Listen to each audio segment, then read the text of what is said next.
The Pat McAfee Show. There'll be no rules for our guests, for us, for the things we can talk about. Yes, speaking his mind. I've never had a problem expressing my opinions or my thoughts or anything like that. While being relatable. I haven't had that manufactured fake-ass celebrity that a lot of people have whenever they go on those big networks. I've had a chance to really build my crew, build my following, build my audience. And ridiculous. What am I supposed to do? So I'm supposed to look at something that I can definitely afford and say, nah. Is that what I'm supposed to do? The Pat McAfee Show starts in 3, 2, 1. Good afternoon, beautiful people. It is That Son of a Bitch Isn't Vaccinated Wednesday, November 3rd, 2021. This show begins now. Yeah. Boys are here.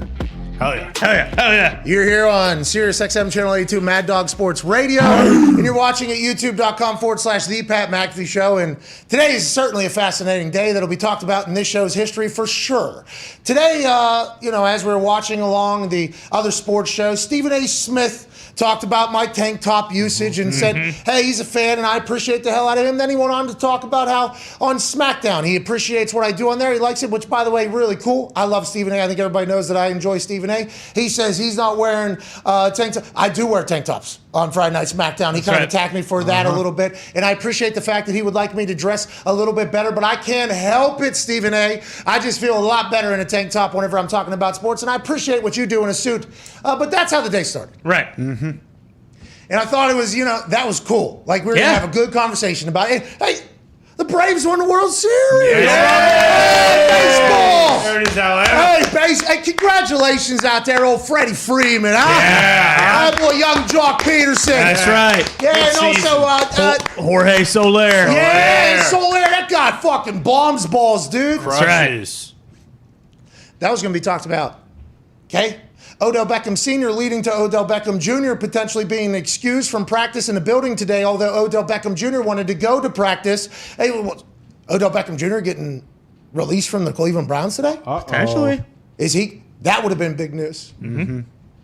Michael Thomas, holy shit, IR, rest of the year. He had something flare up in his rehab for the surgery that he had that he thought he could potentially rehab his way through and not have to do a surgery, which ended up leaking into the season, him getting surgery, Sean Payton being pissed about it. Michael Thomas, though, still being a teammate, being around, saw him hug Jameis Winston this past weekend. Now it's come out that a hiccup has occurred. They have to do surgery again. He's out the rest of the year. Michael Thomas not coming back to the Simeon-led Saints, potentially Drew Brees-led Saints, Phillip Rivers-led Saints, Taysom Hill-led Saints. Or who's that old quarterback for the Notre Dame? Jimmy Clausen. Ian Book led Saints, whatever it is. Michael Thomas, one of the best wide receivers. Not him. Jimmy Clausen, no. Jimmy Clausen's a hell of a player. Hey, Notre Dame, he was a hell of a player. That's right. I saw Jimmy Clausen at a Super Bowl party one time. Jimmy Clausen has a good time. Jimmy Clausen was out doing it. Great. I don't doubt it. Not him, but that's big news. Michael Thomas, top 5 wide receiver in the NFL whenever he's playing, not being in for the rest of the season. That's huge news. Chuck Pagano's joined us today for a conversation. Coach us up, Chuck. That's huge news. Cast Dog, Matt Castle's coming on the show. That's huge news. Today was littered with huge news. Not normally on Wednesdays does that happen. You wake up and you say, hey, you got to talk about sports today to some people for 3 hours, 3.5 hours. And you wake up, you go in the shower, and you think, well, what the fuck am I going to talk about today? What matters today? There are some Wednesdays, even in the middle of the greatest league of all time, having its season in the NFL, you think, oh, there ain't shit really to talk about. The well has run dry. That's right. From the previous week, but the next week's too far ahead. Can't talk about Thursday night, really. Well, this week we could, because Colts-Jets, I guess, would be a big deal, because might be in the building. Wow. I wonder if that'll help the same game parlay if I can hit for the first time. Me out there going, hey, come on now. Yeah. Go Coach. Give the ball to Hannah. But normally some Wednesdays are like that. Not today. No, not today. No. This Wednesday had a lot of news. Nice day. It was a great day. I was having a good time. Somehow we're only 6 minutes into this show. Yeah. Thought it was 15. I really thought that was going to carry out a long time. Some news came out of nowhere. Literally, just like 20, 30 minutes, however long ago it was. It has taken over all of sports conversation, and just wait, it's going to dive into that real world conversation real quick, because the current reigning, defending, undisputed MVP of the NFL, A man who has a segment on this show every single Tuesday that dives deep into the human that is Aaron Rodgers, a little bit more than we had heard in the past, which is absolutely nothing. We knew nothing about Aaron in the past. That's why the first time I actually got a chance to meet him in person, and we were forced to kind of sit in the same area, and there were some cocktails, and we had I'm a genuinely curious person, and I'm not really scared of many people, so I started asking questions like, hey, and then as he's telling me all this shit, I'm like, wow, you're like a pretty fascinating guy. I've only heard terrible things about you. You should let the people know that. And he told us, I kill him with indifference. I don't talk. You never hear him really speak about anything, ever. Pitch the idea of Aaron Rodgers Tuesday. Hey, how'd you feel about this? Come on, chit chat. You know, maybe we answer some stuff and talk about stuff. And I think it'll be cool at this stage of your career. Your legacy's already cemented. Maybe people learn about you a little bit. That was the pitch. Like, hey, maybe people learn about you a little bit. He agreed very nicely. And it has become what I think a lot of people would call a smashing success. Yeah, you could say that. Lucky to have AJ Hawk there. AJ is a close confidant, I believe, to Aaron Rodgers. And we'll talk to AJ in about 52 minutes. 52. Son of a bitch. We'll talk to AJ in 52 minutes about it all. But having AJ and having you guys in the atmosphere and the environment and the conversations, just the things that we're able to talk about because we don't have to abide by a code by the FCC on what you can talk about, how you can talk about, when commercial breaks are. We were able to dive deep into almost everything at this point and then talk about things in the game that happened, maybe with a little bit higher football IQ questions because AJ was both a teammate of his, saw him behind the scenes, also knows the game very well and the offense that it's just like maybe we're able to get things out of him that some people aren't able to, and maybe he's more comfortable to chit chat with us than he is anywhere else, and we're very, very lucky for that. And I don't always assume that that's going to be a great conversation on Tuesdays, by the way. I have no idea. I don't go into the game expecting anything. I'm like, I have no idea where this is going to go. I have no idea how it's going to go. I think there's been a couple weeks that people have, thought to be a little bit more entertaining or interesting or insightful than others, and I completely agree with you because I literally have no expectations when we go in there. But what I didn't ask, and a lot of these Diggs, keep it down, all right? I need you popping in the fucking microphone. What? People are. The reason why Diggs laughed there is because there was quite a conversation about how we will address this entire situation. Because believe it or not, immediately upon the Aaron Rodgers news coming out that he tested positive, and he was immediately ruled out of the Chiefs game, and everybody was like, how is that? Why is he already ruled out? Why is he already ruled out? Well, then Pelissero and others come out and they're like, he's not vaccinated. So then you go back, in time a little bit, and he was asked about this, and he said he was immunized. Immunized? Immunized. He was immunized and then moved on. And I think everybody just, okay, that word's above my head. So I'm going to Google it. And then you Google it.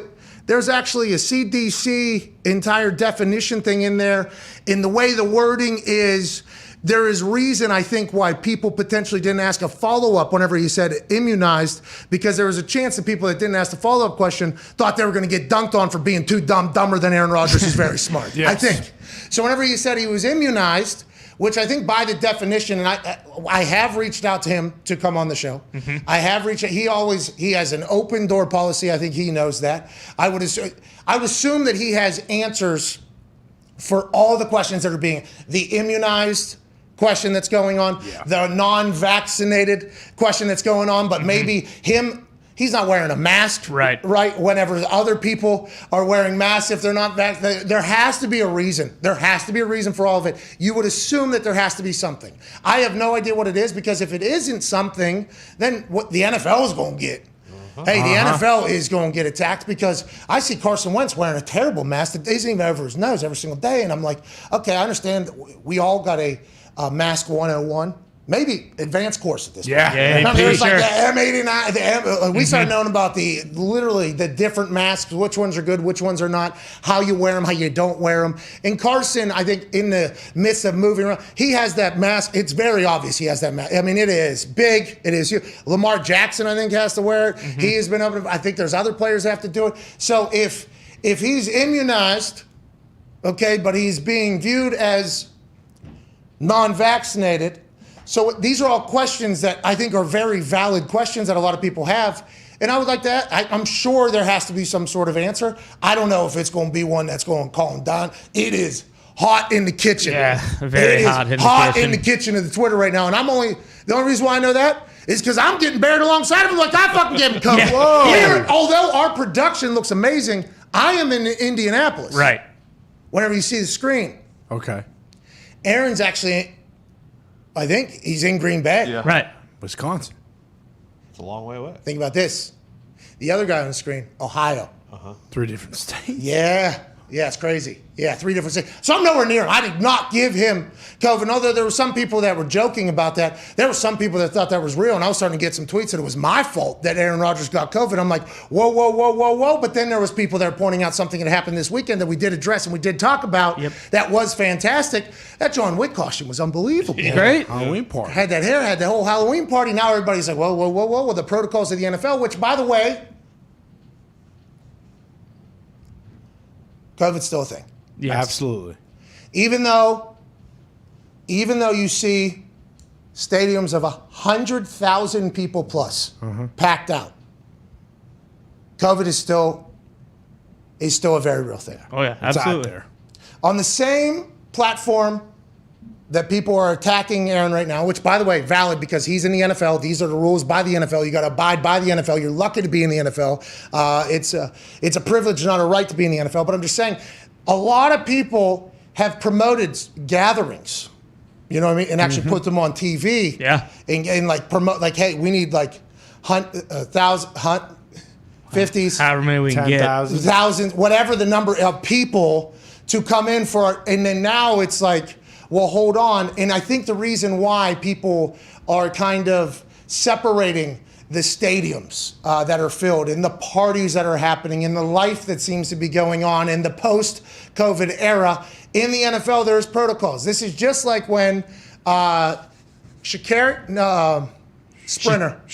Richardson. Sha'Carri Richardson, yeah. Sha'Carri Richardson tested positive for weed. Everybody on earth said, this is stupid. It is stupid. You talk to Usain Bolt, though. Bolt told us directly, like, hey, when you just know that that's just how it is. Like, hey, if you want to run, you want to be in the Olympics, like, this is how it goes. If you want to be in the NFL, these are the rules that they set. So all the questions that are being asked and the rules that are set by the NFL are strictly so that no games will be postponed, because then $77 million is potentially out of Jerry Jones's pocket if a game gets postponed. Because I think when they set these rules, they didn't know where the world was going to be with COVID still, where things still going to be getting canceled, where stadiums still going to be potentially empty. There was potentially a Alpha Beta Delta Gamma variant that was going to be coming 4 months down the road whenever these protocols are put into place. But whatever the case is, these are the protocols to be in the NFL. So this is what you got to abide by. And I can't wait to hear, and I assume at some point we will, why or how that ended up getting around all that. But he still has to do the 10-day thing, but he didn't have to do the mask thing. There's just so many contradicting questions I think a lot of people have, and there's going to be a lot of opinions out there that are going to beautifully illustrate every one of those. Oh yeah, for There sure. is going to be, just like the whole vaccine conversation to begin with. I'm vaccinated. I got COVID on top of it, so I think I have like super duper antibodies at this point, Mega. which is sweet. But I have said since the beginning, first of all, if you're coming to our show to learn anything about anything going on in the real world, especially with your life, you're fucking wrong. Yeah. Get out. Making a mistake. Big one. Yeah. Do not. Now, I've heard some other people that potentially speak about things that they should not speak about, and I think to myself, why are they speaking about that? They should shut the fuck up, because somebody gets popular in this particular avenue, and then, oh my God, wait a minute, because I'm really good at this, I know everything about all this shit. And it's like, we are not that. No. Okay, we are a sports show. But what I observed and reported, which is basically what this show is just my viewings and then reporting, and then the boys either telling me I'm dumb or continuing the conversation there. The vaccine, folks, Yeah. hey, here we go. Saving the world. Legitimately. And by the way, I got the vaccine. Okay. Hey, but the people that are super... And then by the way, the people that are not for the vaccine, hey, saving the world. Okay, both these people are saving the world. And I don't want to be somebody that is supposed to be, a figure, a role model or whatever. Get vaccinated is what a lot, but then you'll hear a doctor come out and say, well, it depends on who you are, how you got what. There's just so much bullshit that it's hard to filter through, especially when you come with something that you feel as if you're potentially saving the world with. I just don't know if this is ever going to end. I have no idea how this is ever going to end. And right now, with Aaron Rodgers now the MVP of the NFL, it's not only coming out in sports fans. And we'll get to Ty in a second, who's a Packers fan, Packers owner, and how this affects the Packers-Chiefs game going forward. And Jordan Love's about to play. How's that going to go? He's not back until next Friday because that's 10 days or Saturday or whatever. So that whole thing. But the politicians are going to go from both sides. Yeah. Fans are going to go from both sides.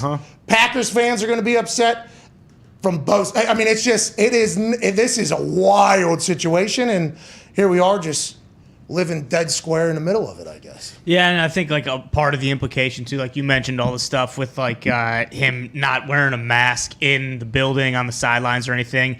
So then I see a lot of people saying on Twitter, like, well, then the Packers knew, and if the NFL finds out, there's going to be some major fines, and, like, they might strip them of some draft picks and stuff like that. But like you said, like, now once it becomes political, it sucks because, like, especially on Twitter, like, there's no rational conversation or anything. It's just the people who disagree with him, the people who think like, hey, he made a choice or whatever. But that's the thing, is like we do need to just kind of hear from him, because when it's something like this type of issue, like people aren't going to wait to get their opinion and their story. Everybody else is telling this story. Right, exactly. So for instance, Rob Domofsky via Kevin Seifert's ESPN. Rob Domofsky writes, Rodgers petitioned the NFL to have an alternate treatment that he underwent before he returned to the Packers that would allow him to be considered the same as someone who received one of the approved vaccinations. Sorry. Sources told ESPN. After a lengthy back and forth, the league ruled that Rodgers would not get the same consideration and would be considered unvaccinated. Okay, so then how did some of the rules that are, this is a hilarious thing. Just from looking from the sky there. The outside. Just the outside. 30,000-foot view. Yeah, zoomed out view. The MVP goes, how about this? Hear me out. Yeah. I want to do this. I want to be treated like this. And they're like, no. And he's like, I'm doing it though. Yeah. That is that's wild. Yeah. Like there has to be some sort of clarification. Now, will these stories continue to? That just got tweeted out. Just a minute ago. So there's just things starting, and that's how new this entire story is. So you would think that Aaron would want to. Now, that obviously sounds incredibly selfish too, and I understand that, because if Aaron was to come on here and chat right now, who knows how large it would be. Right. And he should get on an IG Live then. Mm-hmm. He should, we would be honored to have that conversation with him, as we get to have every single Tuesday. But he should at least, I think, explain some of the stuff that's going to be coming, because that's just the start of it. And once you get think about the political world gets involved in this. Yeah, exactly. And they're already dabbling, right, with the email investigation. And I don't know how beloved politics is right now, so they could potentially see something to go and get involved in and be like, hey, look, we're doing the world a favor here. There's going to be something from the political world that's going to happen. And once somebody let's assume Rogan, right? Yeah. Rogan is going to probably talk about this. If Rogan talks about this or does anything like it, this is going to be, even bigger. This is only going to grow, I think. So if you're Aaron, who's not able to get to the building, right? 10 days, he has to be secluded. Yeah. At some point, he has to tell his story, I think. Like, that just seems like smart money to me. I don't know. Especially with the vaccine. Like, to your point, there's two sides that both think they're right. In saving the world. Saving the world. Yeah, like, no matter what, for the next 10 days while Rodgers is out, people are going to be picking him up and putting him down on Rodgers and on the vaccine. Why did he pick him up and put him down? Motherfucker. It's crazy. It is absolutely insanity. Hopefully he'll reach back out to us. Hopefully we'll get a chance to hear from him. Hopefully he'll tweet or do whatever he does. This is an insane situation, and I can't wait to hear about it all, because there is going to be a story to be told. There are a lot of them already coming out right now. Yeah, exactly. Florio. He put together. My God. The words he put together. Yeah. Oh, my God. This is his time. This is his time to attack. Oh, my God. There is stories coming at this point, and it's just the timing of it stinks. But there's a lot of reasoning for it, though. Oh, yeah. For sure. There's a lot of reasoning for it, because a lot of people are saying that immunized word. Mm-hmm. Like, that video is just being pump, it's running. let's put this video out. And then the Halloween thing just happening. Yes. And then, the NFL probably is not on his side in this thing because the NFL is probably upset about the entire situation. I mean, it is hot in the kitchen at the Rodgers house right now. And hopefully it doesn't come to that, but that's kind of what I was thinking is like, what happens if the other shoe drops and like a bunch of other guys test positive for this week, and then we're in like a similar situation. I mean, just how bad this could potentially get. Hopefully it doesn't go that way. COVID's still a thing. COVID is still very much a thing. In the NFL. Yes. Yeah, the Giants got a baker's dozen today. Yeah. 13? And no one's talking about it. 13 tested positive on the New York Giants. Running back coach. Hey, Halloween's tough to stay away from. Yeah. It is. So much fun. The whole team, the family gets to go. The wife This is is why there. we can't have Christmas. This is what Fauci was saying. Yeah. That's true. Fauci was saying, hey, you want to have those football games on December 26th? Want to be meeting with the family on Jesus' birthday, pal? I bet Fauci comes out to play, within the next. No, he's not. He's not able to right now. Oh, this might help him out a little bit within the next 12 Nah, hours. I don't think Fauci's ever. I don't Hey, think. believe me, I love Beagles too. I'm just saying, I feel as though Fauci will come out and say, So, hey, what I say Who is the? It's basically everybody, right? Is now against Fauci. no. The expert? Who is the Everybody? expert? Me, you. No, Diggs, I don't think. Mad Dog. Diggs, I don't think. Dr. Alan Sills. Alan Stills from the NFL, because Fauci's been ruled out. I Goodell. think he was just a couple weeks ago. He was the authority. Hey, give us the answers. This one person, by the way, this one person, and then all of a sudden it comes up. Oh, maybe not great. Yeah. Okay, so he just let's go ahead and get rid of him. Who's the new one? Because I would assume the new expert is going to be heavy on this Aaron Rodgers situation, especially with how the NFL and government already, and how that's the biggest league on earth. I mean, this is going to be big. And if he gets it feels like, for at least my opinion, that because it feels as though the NFL kind of screwed this up or got beat by Aaron in some way, that he might get suspended, and it might not just be the 10 days. Whoa. Don't you Look, start I'm just drumming saying. that up. I don't think that's like What, do out they of. play the Patriots I don't think in 3 or that's 4 weeks? ridiculous. I will. That's let it- exactly right. I will let it be heard that although Connor is potentially, speaking that in the universe right now, it seemed like that's how he delivered that, right? No, that did no, seem no. how he I didn't delivered. like his tone. Yeah, but a lot of people on the internet were bringing this up. Yeah, though. It would make It was getting very hot in the streets. This particular run here too, like. Well, wait a minute. If this is all going on in the Halloween part, I mean, there's like Pooh Shiesty's about to get shown to Roger Goodell. Geez. You know what I mean? Pooh Shiesty is going to be involved in a meeting probably about this entire thing. It's crazy. Yeah, I don't want him to or think he should be. I just think that that's something that might get considered as more stuff comes very out. right. I think they're absolutely. I mean, like you said, like the NFL is not just gonna sweep this under the rug. That's why it'd be nice to hear what the hell happened, what the hell's going on, because this seems like it's gonna get a lot worse before it gets better. All right, we'll keep everybody updated. Thank you. The phone's right here. Phone's right here. Unfortunately, Pat, there is more bad news in the sports world. Sidney Crosby has also tested positive for COVID. What the hell's going on? Holy shit. Is that son of a bitch vaccinated? Did he go to the party in Green Bay? Is he going to have to miss like 2-3 weeks? What? Sidney Crosby, the greatest player of all time. What? He's just coming back from an injury. What? Now he's got COVID. What? What's he doing? Stick tapping with Mario Lemieux? What? Yarmer Yager? What? Genny Malkin? What? They drinking beers out of all their Lord Stanleys? What? The little replicas. What? In his house. What? In Swickley. What? On the Muse property. What? Is he drinking out of all of them? What? Does he have 1? What? 2? What? 3? What? And a gold medal. What? And he just houses them all? What? Is he chugging COVID out of the Lord Stanley's cup? What? It does appear as if he was chugging COVID out of the cups. Come on, Sid. COVID Crosby. Sports world's falling Hey, down. obviously we hope Aaron and Sidney Crosby survive. Yes. T's and P's. Here's a P. We got to pick it up. And put it down. What the fuck? What's going on with Sidney Crosby? What's the NHL? Are they testing every day? Because I'd assume Aaron, right, if he's non-vaccinated, he would have had to getting get tested every day, Every right? day? Is Yeah. that what it is? Because if you're not vaccinated, I just assumed by this time in the season in the NFL, everybody that was non-vaccinated would become vaccinated because they'd be sick of getting tested every single day at like 7 a.m. And it's like, oh, my teammates are having a good old time sleeping in, having a blast on their off days.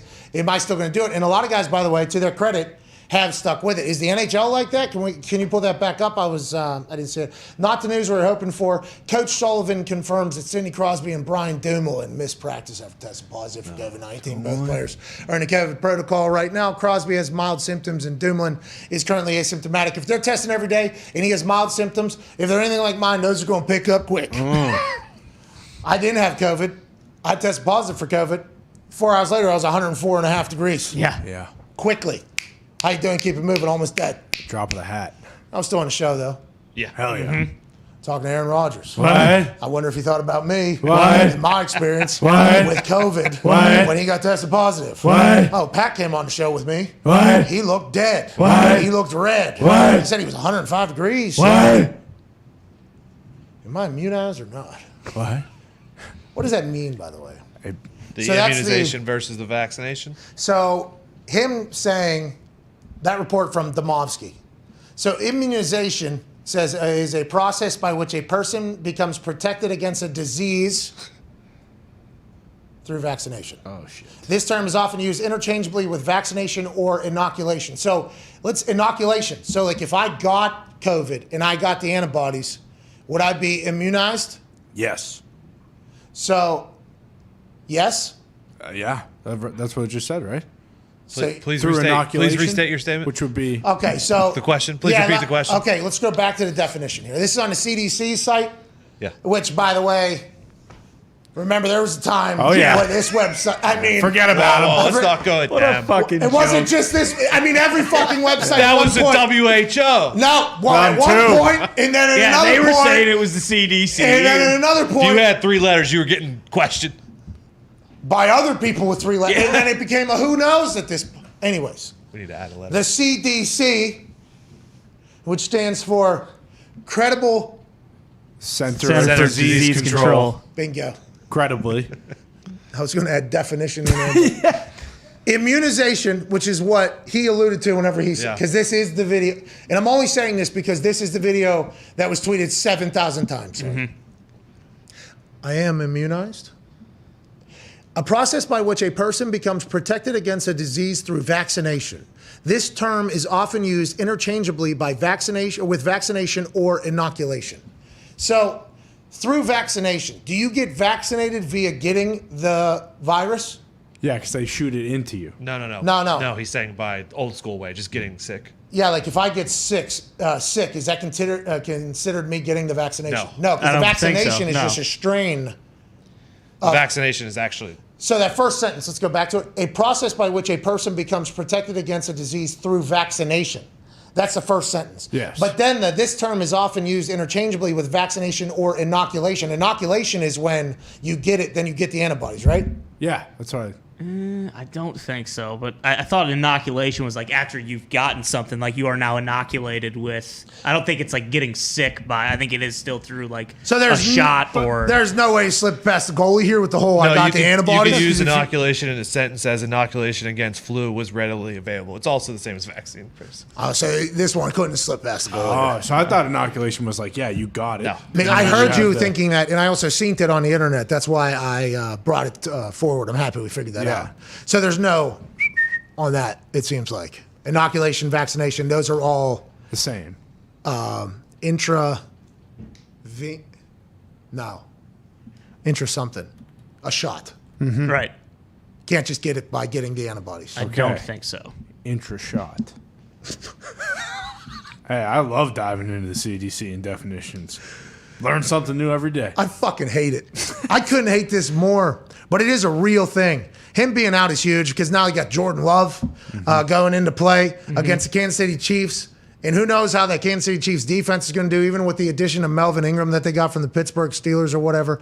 That Kansas City Chiefs defense, I mean, they held the Giants 10 points. I guess that's something to talk about. But the Giants do stink at football at this point. I think Right. everybody is kind of under the same assumption.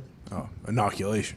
Well, I think because you can't take it as a shot. I was thinking about saying Yeah, it, yeah. but you couldn't take that as a shot that the Giants are a bad football team right now. But anyways, what happens in the fallout of this? What happens if does he have to get a negative test, or is it just the 10 days? We think it's just the 10 days, but it took me like 11, 12 days to get a negative test after I first tested positive, even though I didn't have symptoms for like 4 or 5 days, 6 days at that point. I mean, do we know anything about anything at this point? The answer is no. The only thing we know is this is going to be a big talking point. Yeah, and that's what stinks is they're fucking 7-1. They're good. This was supposed to be a marquee game, and it has nothing to do with football. And this is all we're going to be talking about. All anyone is going to be talking about for the next fucking 10 days or whenever this gets figured out. Well, you know what? Let's go ahead and bring in An expert. a dog. Ooh, okay. Let's go ahead and bring in a guy who has been a quarterback in the NFL, starter and backup, a stallion. A man who does go down to the Kentucky Derby. Is inoculated with a good time. Because you can do shots, right? Right. Of course. Shot. You can do shot. Shot. Yeah, you can do that. Ladies and gentlemen, Cast Dog. What's up, boy? Hey, Cast What's going Dog. on? Cast Dog, it is great to be here with you. I can't believe I missed the last time you were on. You told like 4 electrifying stories. I watched them later. You are a legend, fine sir. Oh, it's good to be with you boys today. Let's go, fellas. Let's go. What are you? You're doing the SmackDown thing, right? SmackDown Fridays or whatever you were, and then you had bad internet reception. It was fine. I'm totally fine with that. Yeah, well, I got kicked out of my hotel. And it was Feel Good Friday, but it was Bad News Friday as well that particular day. So I didn't have a place to do it. Went on the street, got a chance to hear you afterwards. You made my life better with your story about Tom Brady and all that. Just want to say thank you for your time. Let's talk about the subject that is this morning. And I don't want to ask you, because I'm not a show that is going to be a show that like, hey, you know what? Why don't you go ahead as a professional quarterback, take this platform to give a speech about medicine? Like, I'm not going to do that. But I will talk about what does this affect, you think, the team, the locker room? Because allegedly the Halloween party was awesome. There's potentially more COVID positive cases coming out. Jordan Love is about to play. Maybe. He's probably at that party too. I mean, how do you feel like the entire locker room handles this type of situation, Cast Dog?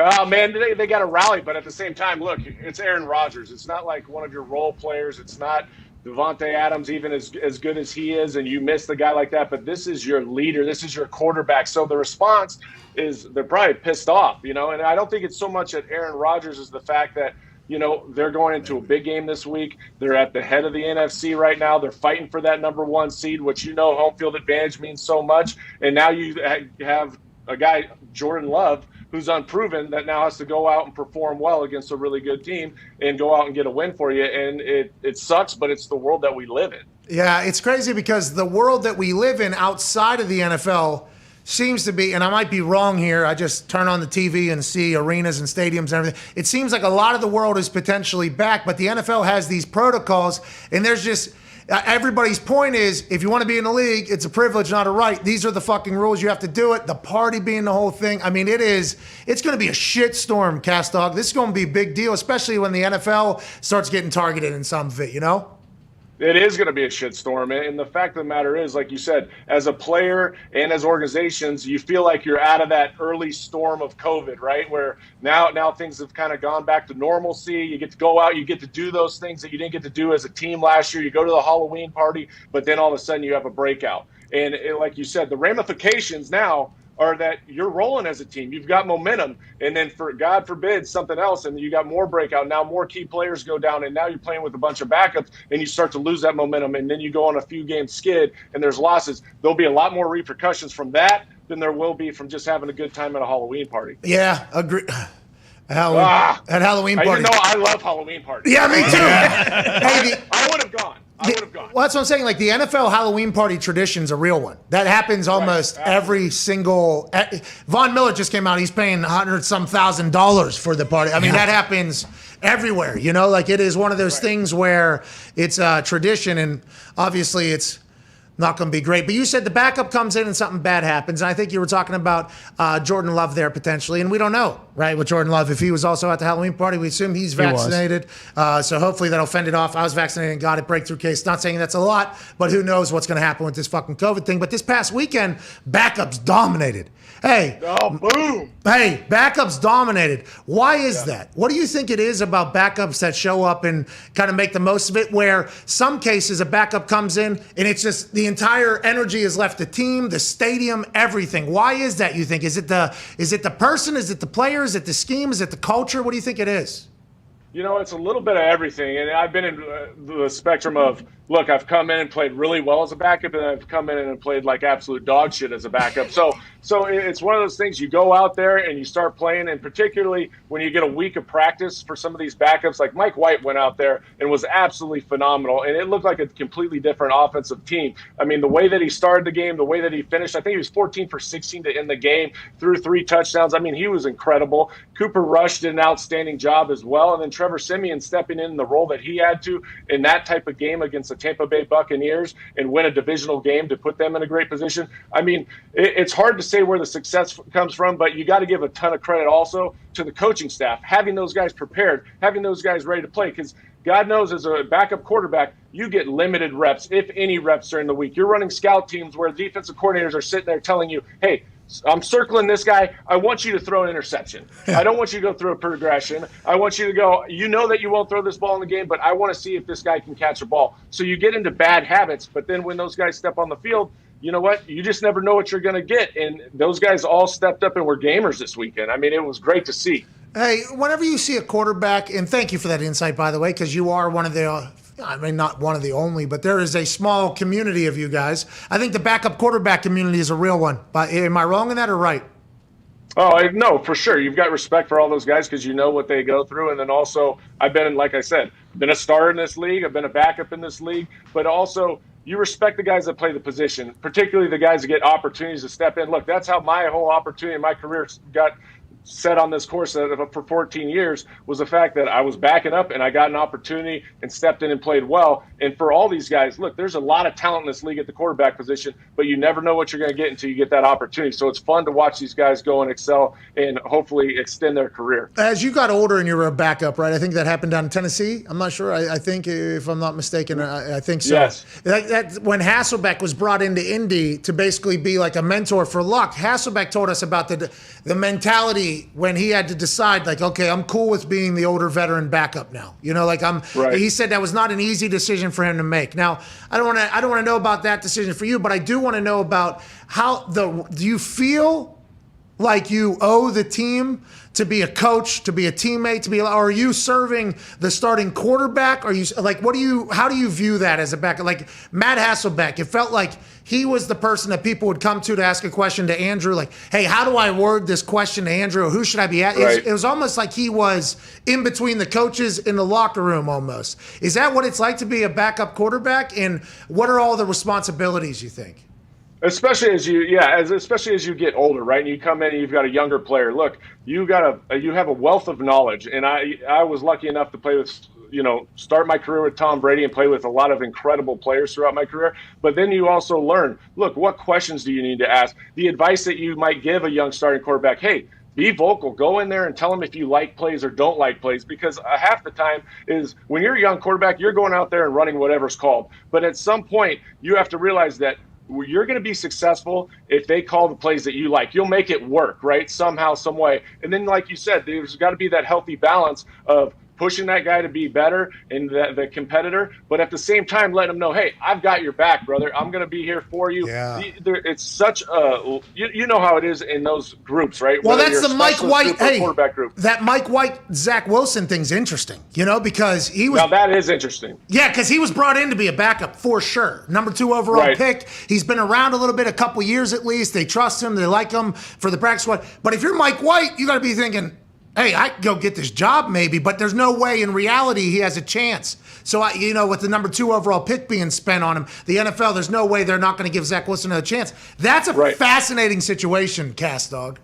It is, and it's a fascinating situation also because Coach Salem in his first year as a head coach wants to go out and show that his methodology and how he approaches the game, that they can win games. And even though that Zach Wilson wasn't performing, hey, look, we might want to put this kid out there, Mike, and see if he can continue to play and continue to stack up wins and turn the season around a little bit for us. But inevitably, look, there's politics involved. Zach Wilson's going to be out on that field. They're going to live or die with the sword right now, and that's how it's going to go. Go ahead, Ty. Cast Dog, when you were in the league, would you look around at like certain guys who are playing and maybe see like, oh, okay, like a guy who maybe went in the first round or was a starter, but you could tell like, okay, this guy's going to end up being like a backup in this league for a long time. Like I feel like we look at Tua and he's not really getting that fair of a shot, but it seems like it could be a situation where if he doesn't get another opportunity to start, he's just going to be, a 10-year vetted backup.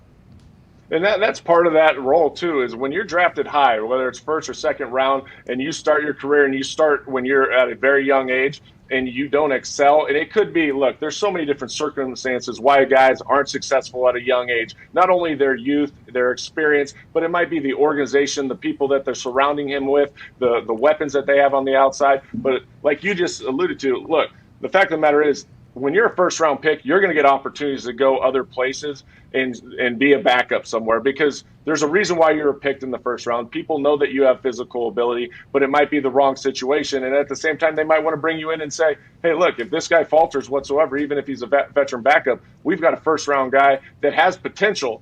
Now, it's on our shoulders of whether or not we can bring that potential out. It's amazing. Go ahead, Connor. Yeah, Cast Dog. Today, Odell was getting ready for practice, and then they told him to sit down, even though and it was right after the trade deadline, rather. Have you been on a team where that happens, and is it a safe assumption that he might be getting released? Cast Dog, did you just celebrate that? Yeah, I mean, I'm not one of those guys that are a big fan of, when you're going through a season, and I know that team's struggling a little bit right now, and then for all the outside noise to come in, particularly when it relates to family members and everybody else coming out, because it's going to go out there, everybody's going to be talking about it in the media, and then as a player, as a quarterback, and a guy that you have to trust on the field, how do you trust a guy like that? When you're getting the huddle and you're in the nitty gritty of it, right? And you need a first down and you're looking across and saying, this guy doesn't believe in me. So how am I going to believe in him? Because I know that he knew that probably something was going to come out at that situation. You know what I mean? Hey. So it's an interesting circumstance. Don't you love whenever everybody says, hey, we got to keep all the noise out of the building? It always gets in the building. It's just talked about and handled and then moved along. Like OBS talking about OBJ being screwed by Baker Mayfield is definitely a conversation that happened in the locker room somewhere. Oh, yeah. Like, hey, Odell, your dad, what happened with your dad? And I guess the answer was not satisfactory enough for the Browns for them just to say, you know what? All right. That's crazy to me, especially with Odell Beckham Jr. It's just, what a fascinating story. But there's going to be teams that are going to line up to get. LeBron was tweeting about it. He's from Ohio. Cleveland guy. From free this guy. Get him What in the heck is going on? Get him out of here.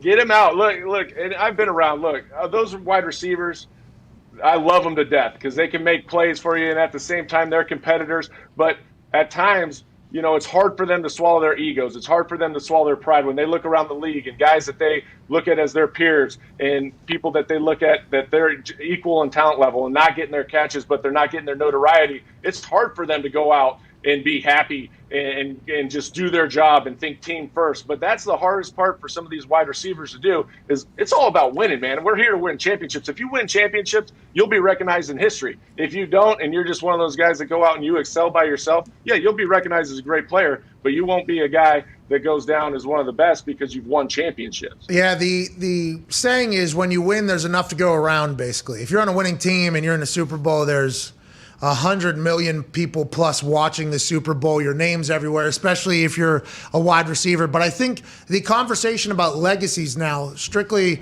revolving in the wide receiver thing about numbers and highlights and everything like that, I think it's only going to continue to push that because guys have to think about themselves, and especially in a position that is so dependent upon somebody else like yourself or like Baker. I just don't know how this ever stops. I think it's only going to continue to be like this as opposed to stopping. Go ahead, Tone. Castog, you're still in the NFL quarterback circles, I assume. How is it that Russell Wilson just heals so quickly? Works harder. Phil 413, dude. That's right. Yeah, you know what? I've had a few hand surgeries, and I've gone to those hands therapists, and I'm sitting there going, oh, my God, I'm never going to get healthy because the little things, I just don't know what Russell Wilson does. He might be genetically a little bit different, and at the same time, he must have a really good hand therapist because, I mean, it took me a long time to get my hands strengthened because there's those little muscles and all that stuff. Yeah. But you know what? You just never know, man. I have no idea how he's going to come back so quickly. Hey, what do you He's think? ready to rock and roll. It was Phil 413. Yeah, all things are possible with Jesus. All right. Hey, man. That's right, baby. Hey, that's right. Hey, Phil 413. He is my healer, my comforter, my provider. Wasn't supposed to throw for a while, a few weeks, but by prayer and dedication and tremendous help from my performance team, today was my first day back, one step at a time. Russell Wilson's banging and clanging in the gym. He's already back. He was doing fake 2-minute offenses all by himself in the middle of stadiums just a couple weeks ago. Now, with his 6-person performance team that always has him in the greatest of shape, he's throwing weights around and throwing footballs as well. Castle, what a day. Barefoot. Wow. So the Lord. I mean, it's amazing though. I mean, he obviously is a guy that works hard, has tremendous dedication, has a team in place, and he's ready to go. And barefoot, I'll tell you what, that makes it. That's the difference maker right there. The balance and everything else going on. Let's be honest. Yeah, you got to be grounded. You know, let the Lord bless your boy. Hell yeah. That's what Ricky Rose said. Can't thank you enough for joining us. We're going to go through the Cast Dog Power Rankings. I think we should put a graphic up of that too, not just a video.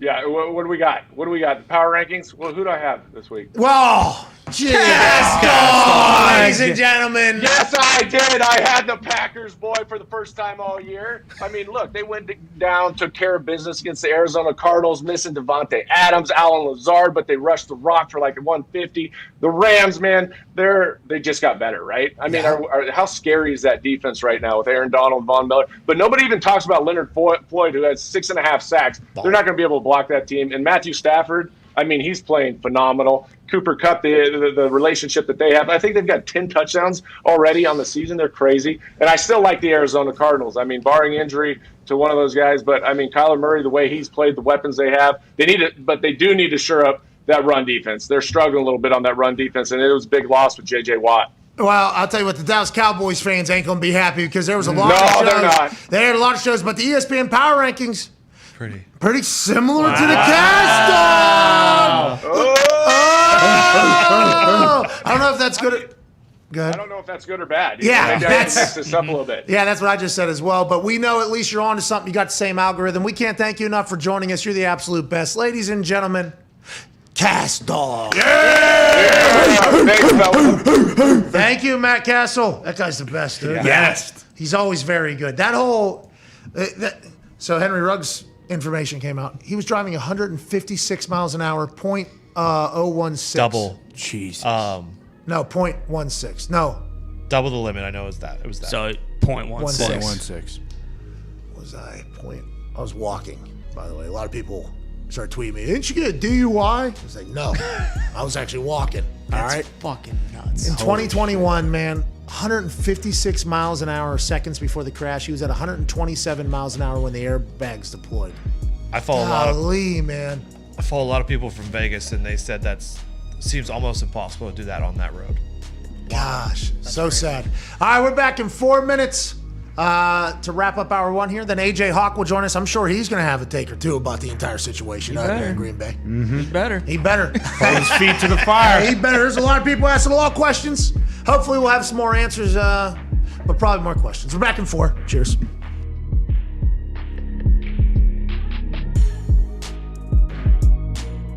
I think we have potentially introduced people to the people of Pittsburgh, and I think a lot of people have potentially taken liking to more things out of Pittsburgh because of it, and for that, incredibly honored to be a part of.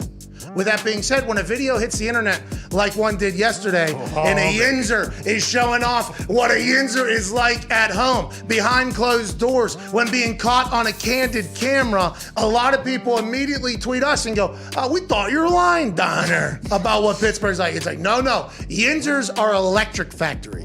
Yinzers are hilarious. Yinzers are passionate. And this one particular Yinzer took the world by storm yesterday. Go ahead and run this thing. A direct snap to Nod. That's my call. Yeah, that would be a good idea. Spread them on, do a direct snap to Nod. Nausea. Copper fit knee braces. They're going to do what they want to do. They're going to run it right up the middle for 0 yards. That's what they're going to 0. Why don't they bring in Watt, the fullback? Yeah, they don't need that. They need blocking. He's going to pass. Oh, he's not. What's he back there He's for? going to pass. No, he's not. He's going to hand it off to that guy with no momentum. That's why. That's why. He did it. He did. He did a slant. Touchdown. Go! You better pick him up and put him down, motherfucker! Slow motherfucker! So mad. Why did he pick him up and put him down? I don't know what that means. Dad, he's a receiver. That's a touchdown. That's bullshit, Dad. Look at where the guy comes to catch him. How old is this guy? Who knows? 50? He could be 70, could be 30. See, that's what you do with the slant all the time. It's always there. All right, so this guy obviously captivated the internet. Epitome of Yinzer, at eYinzer is the Twitter account. And a lot of people immediately asked us, do you know who this guy is? And I think a lot of people are potentially saying that in jest. We do. That guy's from Plum. Yeah, we have seen those videos before they went on the internet. He is a beauty. The system crashed out. Only one camera is of use at this moment. For those that are watching at home, we apologize. This must be a Field Goal Friday. I can't believe that the cameras aren't working on today of all days. Yeah, well, I mean, if This is the universe.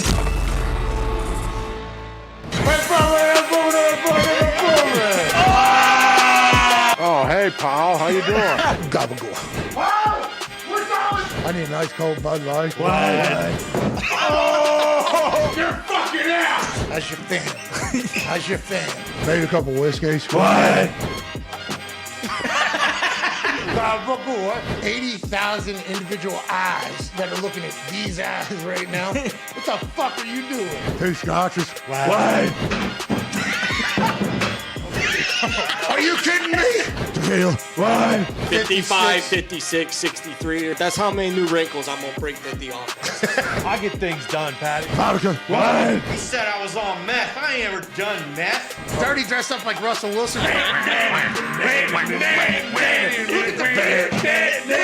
Margarita. What? He's Brett Michaels. You're fucking out. More ice cold Bud Light. What? More ice cold Bud Light. What? More ice cold Bud Light. What? What? Ice cold. Cheers. Thanks everybody for watching.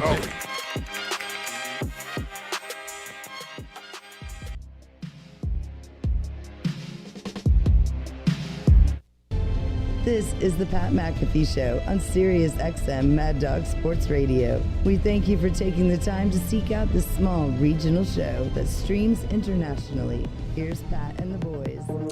Welcome back to that show. Hour 1 wrapping up here on Sirius XM Channel 82, Mad Dog Sports Radio, and YouTube.com/The Pat McAfee Show. AJ Hawk will be joining us in about 8 minutes. Okay.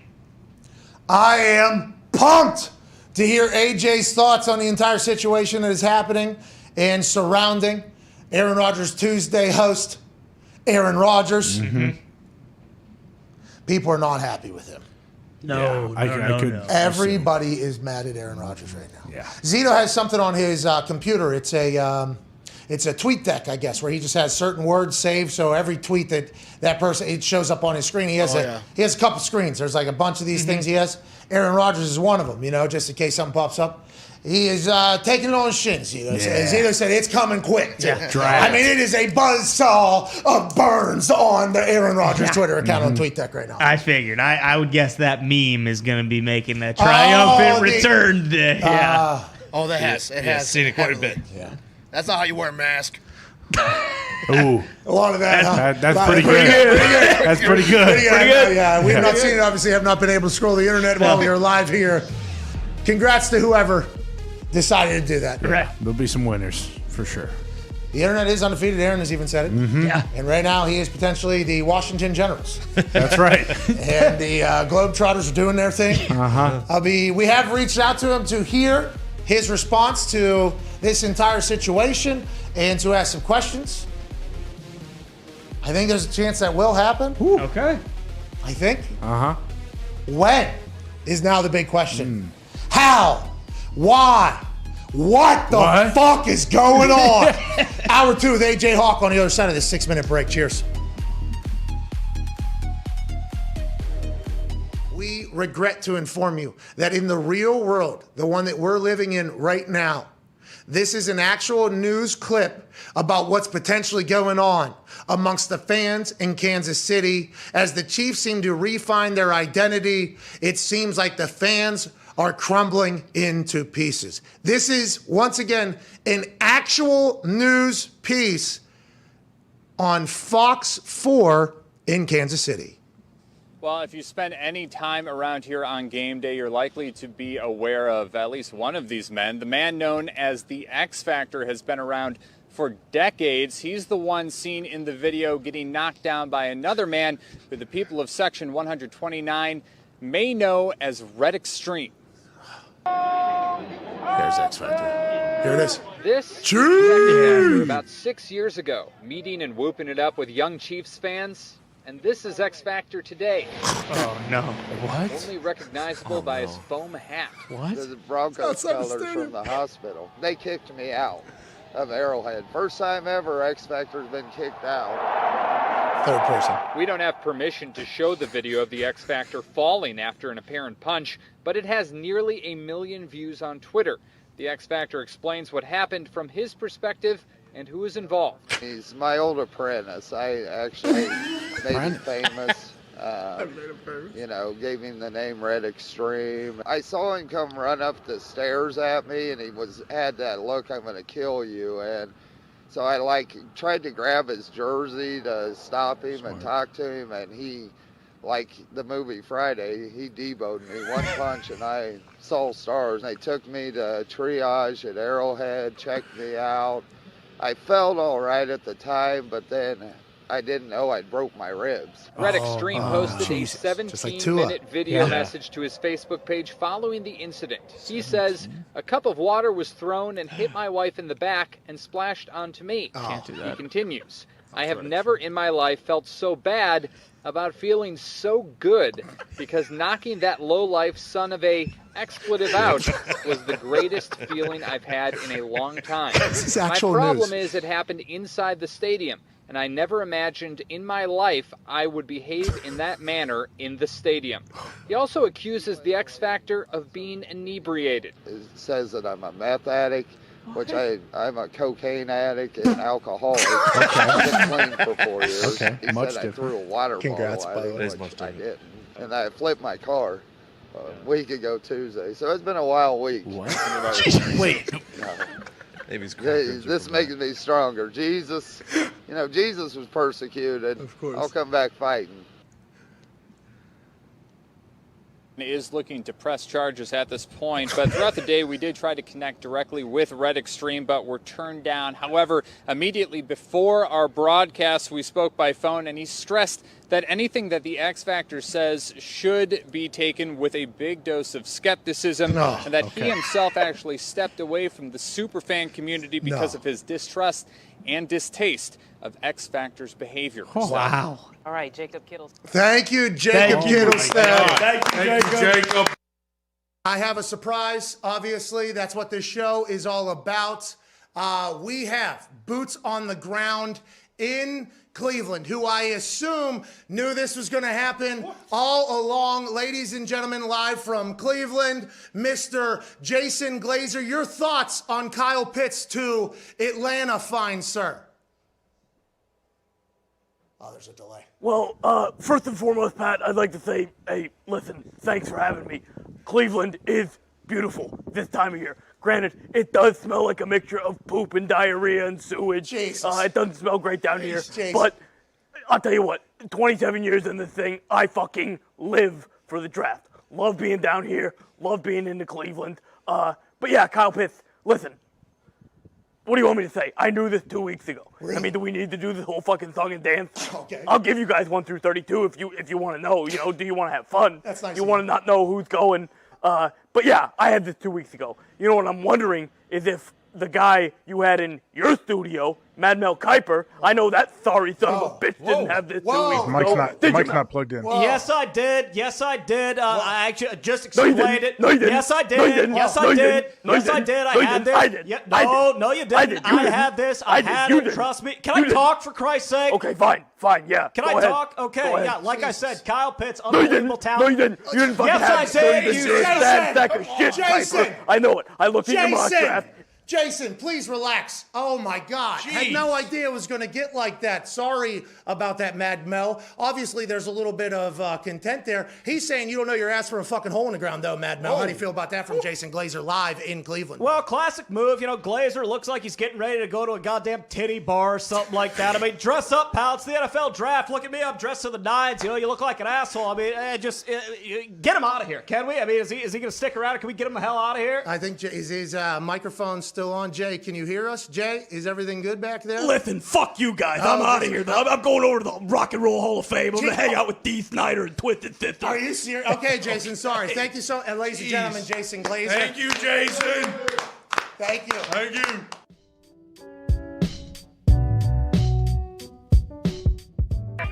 The Pat McAfee Show. There'll be no rules for our guests, for us, for the things we can talk about. Speaking his mind I've never had a problem expressing my opinions or my thoughts or anything like that. while being relatable. I haven't had that manufactured fake-ass celebrity that a lot of people have whenever they go on those big networks. I've had a chance to really build my crew, build my following, build my audience. And ridiculous. What am I supposed to do? So I'm supposed to look at something that I can definitely afford and say, nah. Is that what I'm supposed to do? The Pat McAfee Show starts in 3, 2, 1. Welcome back to that show. What does immunized mean? Wednesday, November 3rd, 2021. Hour 2 shall begin right now here on SiriusXM Channel 82, Mad Dog Sports Radio, and at youtube.com/The Pat McAfee Show. Joining us now live from an attic in Ohio. All-time leading tackler for the Green Bay Packers. Super Bowl champion with the Green Bay Packers. Legend of the Green Bay Packers. Potentially to give us a take on the Green Bay Packers situation. Ladies and gentlemen, AJ Hawk.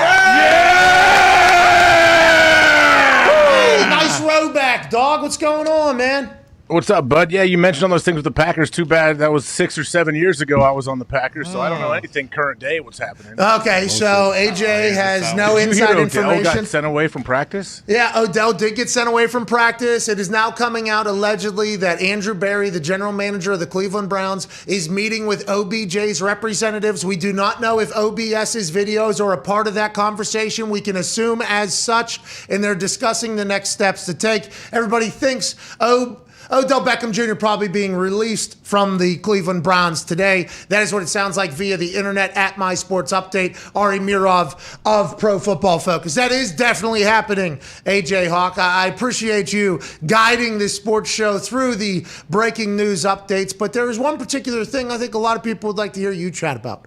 And, we let off the show with it 30, 35 minutes. Even asked the Cast Dog about it. You know Cast Dog. Why? See him down to Kentucky Derby. Why? Is that where the ponies race? Why?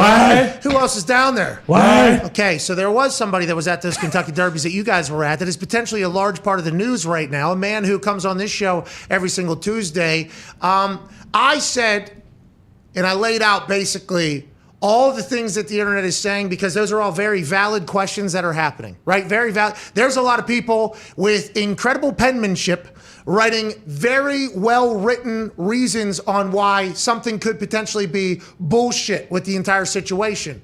But I know in having to be in the NFL, go through a lot of the NFL, there has to be something. There has to be some sort of reason. You are much closer to the situation, I think, than anybody else that speaks on microphones. Do you have any thoughts on this? Have you reached out? Have you got any information? How is the rest of the Packers building doing? Do you have any stuff that we should potentially know about here here 5 minutes into your appearance here? I mean, I don't know if I have any kind of breaking news to let you know that I am in on. I definitely still talk to people in the facility and Aaron and everything. I assume, is he doing all right physically? That's the one thing I haven't got an answer from him about. There has not been a single answer about his symptoms or symptomatics. There's been other places somebody had a mild symptoms and somebody had no symptoms. I forget what that was. Hey, but we know though, earliest though Boom. for him, right? 10 days. Crosby. Yeah. He's got to be out 10 days. And that's where the whole conversation started about his vaccination status, because as soon as Pelissero tweeted out that he will miss the Chiefs game, everybody's like, whoa, so quick. Now, it would have to be a miracle, but can he not test negative here a couple times, especially if he has no symptoms? And I guess Saban was able to do that somehow a couple years ago when he got tested positive on Wednesday. He was at practice Friday. That's right. 2 negatives were in between there somehow. Unbelievable. His body beat stuff just like Russell Wilson's. Phil 413. Anyways, that whole vaccination status immediately came to conversation because the different ways that they are treated when you test positive via when you're vaccinated versus non-vaccinated. So now the vaccination conversation is huge. In the immunized wording that was used in his press conference, it's just all that shit's getting called into question right now. And is it that deep, you think, or do you think there's just, we have to wait and see how it all plays out? There has to be more to the story. Yeah, there obviously has to be an explanation from Aaron's side, because we haven't really seen this with anybody else, have we? Like a situation come out like this in the middle of the season. So, yeah, hopefully, I'm sure eventually he'll want to say something. I don't know when that will be, but I know he does want to at least let people know what he thinks or what his whole thing was. Right.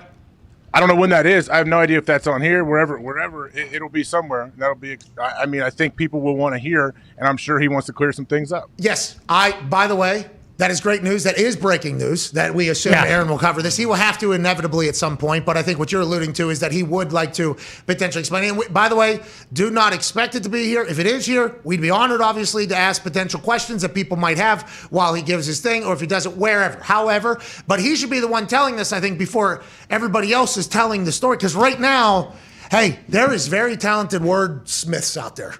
People that are absolute maestros with the writing and typing and stuff. And there's a lot of valid questions. I mean, there is a lot of very fascinating questions, like the way things go on the field whenever, you see Carson or anybody else that was openly against it. But he was immunized, so he has to be being treated in a different way because it's just, so he had to have some sort of you know what I mean? Like there has to be something is what I'm saying. There just has to be something to the entire situation.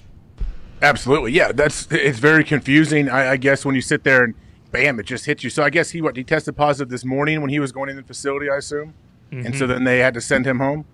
Yeah, I think so. And then you would assume that it wouldn't be like a false positive situation, which are those days still happening? They would wait. I would assume if you're positive, would they make you sit there and wait and take another one a little bit later? I don't know. And are false positives even a thing anymore? They have the test. Well, I'm sure that there's a lot of conversations about that whole thing. But I haven't heard a lot about false positives. So I wonder if they ran it a few times. Is it like a backup sample you run as well? And I thought you do. I thought if you test positive, don't they usually at least test you again later in the day or something? I think that when Saquon tested today, I believe that they said they're going to run a retest today as well. Okay. So it's interesting because they're on the heightened COVID thing last week because it was a short week and Devontae had it. Right. Yeah. So are they still in there? Probably. Are they still in the heightened protocol? They are now. I mean, they are now if they weren't. Yeah, absolutely. And then you have to think about who else potentially, because the Giants just had 13 people. The Giants just had 13 people test positive. That is huge. By the way, if that should be a massive story. Yeah. But it is not, because the MVP in all the circumstances surrounding it right now, and those 13 guys, were they vaccinated? Were they non-vaccinated? Close contacts? How does that whole thing pan out? You'll know by the time when it says how fast they can come back. Like that's how you know, right? Yeah. Mm-hmm. Yeah, and I think we talked to, we could probably have Rappaport on today, I guess, right? Oh, yeah.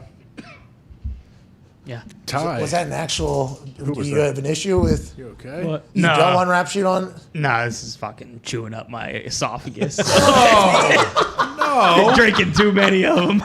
So Come on. I am so sorry. All right, I did not mean to call that out. It just sounded in my ear while I was doing it. You made a sound like, rap, like you couldn't wait to hear. Like I'd love to have Rap Sheet on today. To clear it up a little bit. Yeah. All right, I'll send him a text. AJ, why don't you just tell us what's going on, dude? It seems like people aren't going to This isn't like the other situation. You kept horse coming shit, to me all AJ. spring and summer. Shut Shut up, dude. I can't even hear you. You're talking when I'm speaking. I can't hear what you said. But yeah, this isn't one of those this isn't a situation like that. I wasn't at the Kentucky Derby with him 2 days ago. Okay, so you were hiding shit. We knew it. Yep. So I you wasn't just hiding outed anything. yourself for I wasn't hiding shit. anything. Son of a bitch. Hey, listen, you're really good at it, though, you son of a bitch. I thought I was a pretty good little questionnaire guy. Yeah. I thought I asked pretty good questions. You said you didn't know anything the whole time. I was taking it on the shins out there, just prognosticating about the whole situation. You knew everything? Come on. No, I don't care to know everything. Like I don't ask a lot of questions on situations like this. Yeah, me neither, by the way. This is something that I don't do as well. And I assume a lot of people who are on microphones would like us to be more like that. This is just Got to use our sources, right? I got to use my sources better. Yeah, this is just like when Vinatieri retired on the air, and I did not fucking know that was happening, and I did not text him for like weeks and weeks whenever the speculation was around because I didn't want to know, because I didn't want to be the person that was potentially associated. Like, hey, you do however you want to do that. And with some potential drama news, I could see how you maybe don't want to be a part of it, but we did have to talk about it for fucking 4 months. Yeah. And you had all the inside information. Long time. Yeah, I never care to have all the inside info. This particular case, I wonder what the inside information would be, you know? What could it be? Honestly, what do you think? I don't know. How? You know, there's a lot of like all the question starters, you know, the hows, the whats, the whens, the why, like that's all every one of those is now being written about in a fashion that everything is like, whoa, this is all fucked up, basically. Yeah. You know, because what's got to be weird though, doesn't have to be weird for Aaron. So if he tests positive, they send him home. So now he's just posted up in his house solo for 10 straight days trying to figure all this out. How many books has he got in there? Yeah, he's going to have to disappear in some J.K. Dobbins. Yeah, that's right. That'd be smart. You know what I mean? Watch some film. Yeah. Good running back. Yep. No, I was just talking about the book. J.K. Rowling. Yeah, Harry Potter. Harry Potter. Yeah, maybe he dives in a good book. I don't know. What takes Aaron Rodgers 10 days to read? Because that's a big part of it, too. When I had it, like not being able to go anywhere in public or like see people or like people obviously being uncomfortable that you're potentially even going to be, like that is a whole thing in itself of having the COVID. And now he's getting, this is going to get into the political sphere. I mean, it's going to get into. Absolutely. I mean, I would imagine like tonight, primetime political shows are going to be bringing it up and arguing, you know, both sides of this. Yeah. Wolf Blitzer's going to be pissed. 100%. Blitzer. Is he still around? Yeah. The wolf? I don't know. He is. He's going to be pissed. Hungry like the wolf. Okay, Zito is saying that Rappaport just put out a tweet. It's not a tweet. It's from the press conference, but Rap Sheet did say it. Okay, so LaFleur had a press conference where he was speaking, and then Rap Sheet just quoted as saying, he's good right now. Call Rap Sheet. Let's just call Rap Sheet. Rap Sheet just broke some news about protocols being followed in the building and everything like that by Aaron, which is fascinating. So then the public ones, we'd have to see what that's all about or how that all worked out. Okay, more and more information is unfolding. Is LaFleur still speaking, or is he done? I think he'd be done because Ian would probably be listening. He might have just got out of there, though. Joining us now, ladies and gentlemen, NFL.com insider, NFL Network insider, NFL insider, host of the canceled show, Rap Sheet and Friends, here to do his weekly wrap-up with Rap Sheet and Friends. That's us, Ian Rappaport. What a day, guys. I mean, yeah. Hi. Hey, what's up, Ian? Great to see you, man. What a day for you. You get to break news. You know what I have to do? I have to be a part of it, and people just kill me for what potentially happened in a situation with a guy that comes on the show every single week. And I just assume that there has to be a lot more answers to all the questions because there seems to be a lot of well-written things being said in a negative light about Aaron Rodgers in particular. What have we learned thus far? Because my questions, a lot of them, involve the NFL's protocols. If he's immunized, if he's not immunized, what's going on, what's not going on? What are you hearing? What are you learning? And what did LaFleur say?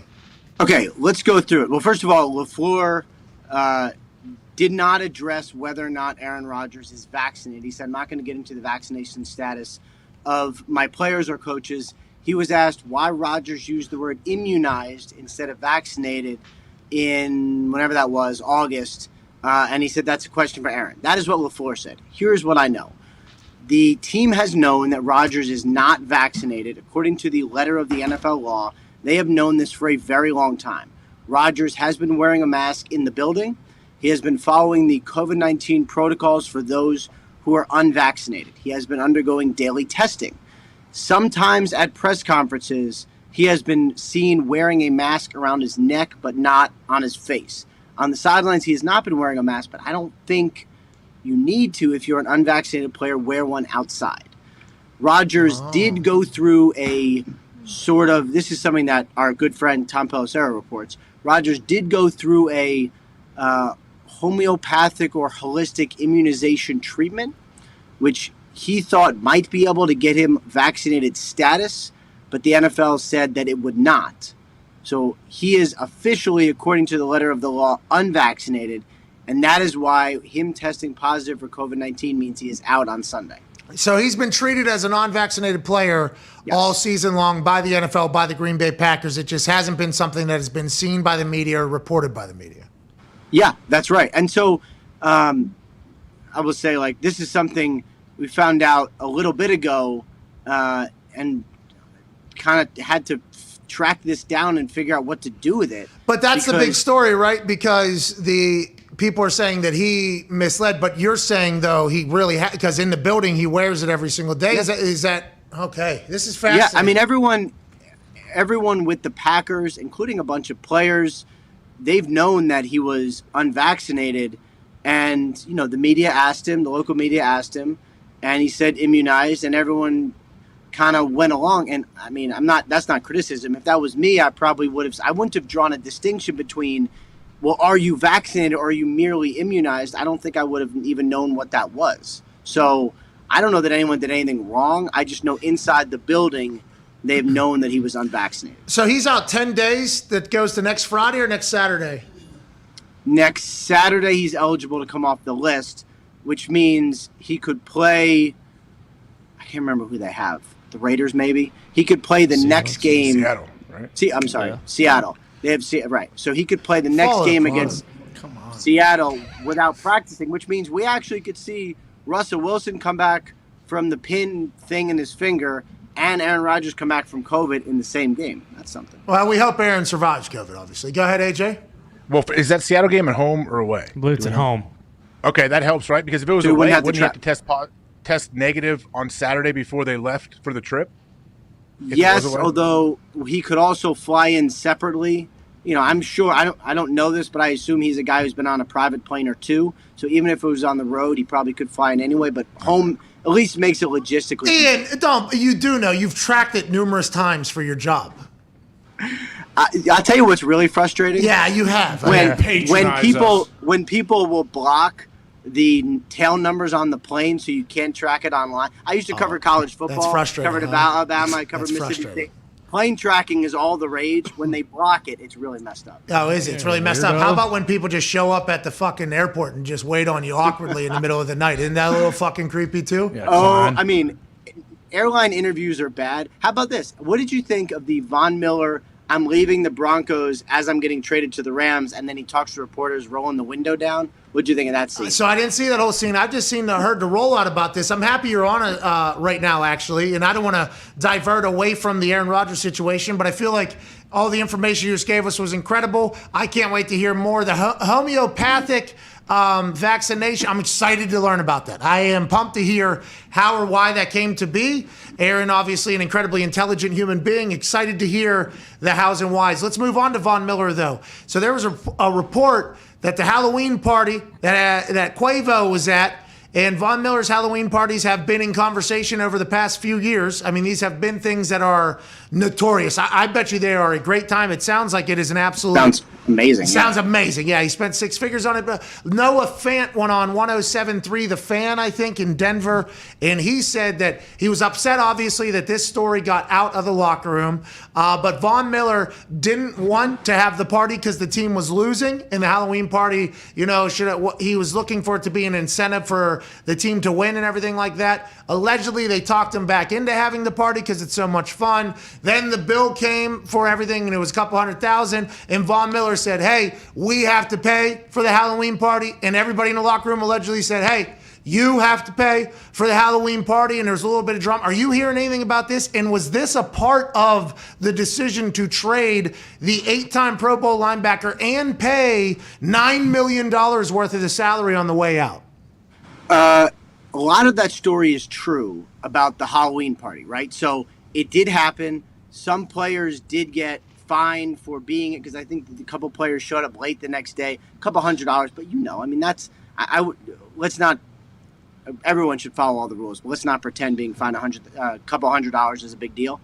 It did happen. Whoa, Jesus, money bags. I'm sorry. I'm just saying. Hey, let me hold some, Ian. Let me hold some. A couple $100,000 would be a thing. Couple $100. Yeah, anyway, of course. Woo. I don't believe this led to the release at all.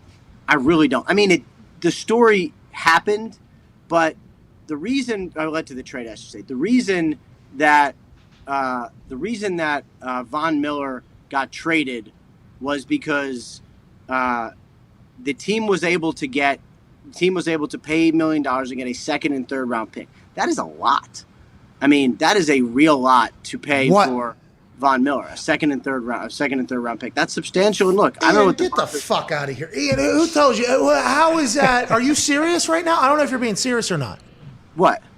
There's no way you actually believe that. The Broncos got absolutely undressed in that deal. You don't think that? You don't think that's the case? I think the opposite. No. They're paying $9 million salary for your best player to go play for another team that's probably going to go on a run to a Super Bowl. And you get a second and a third? Are they trying to bundle that, you think, to make a play for a quarterback or something? First of all, yes.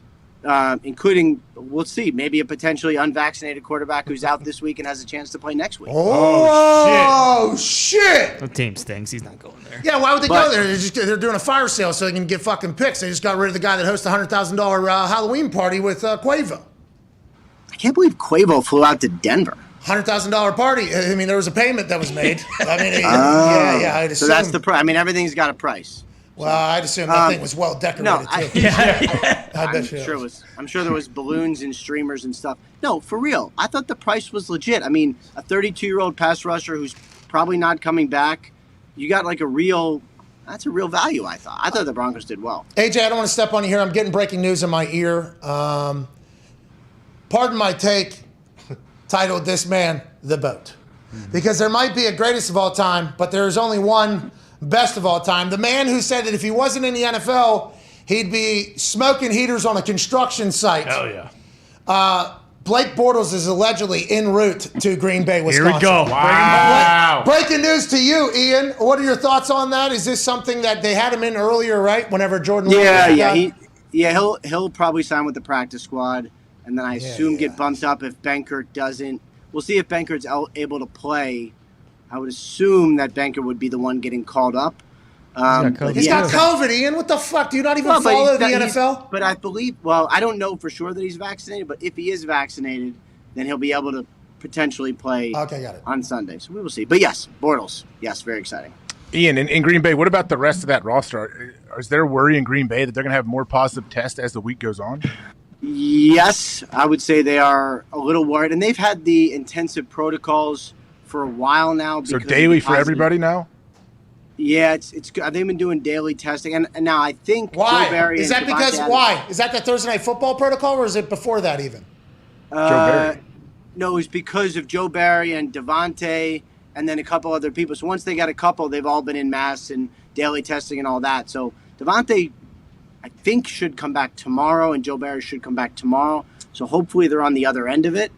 But I mean, I don't know if they're worried, but they're definitely focusing on it and trying to make sure that this ends the spread, you know? Ian, everybody had to know that with the way the protocols are and the way the world is currently going. Now, when the protocols were created, we were at a much different time with a much different prediction of what the future was going to look like, I think.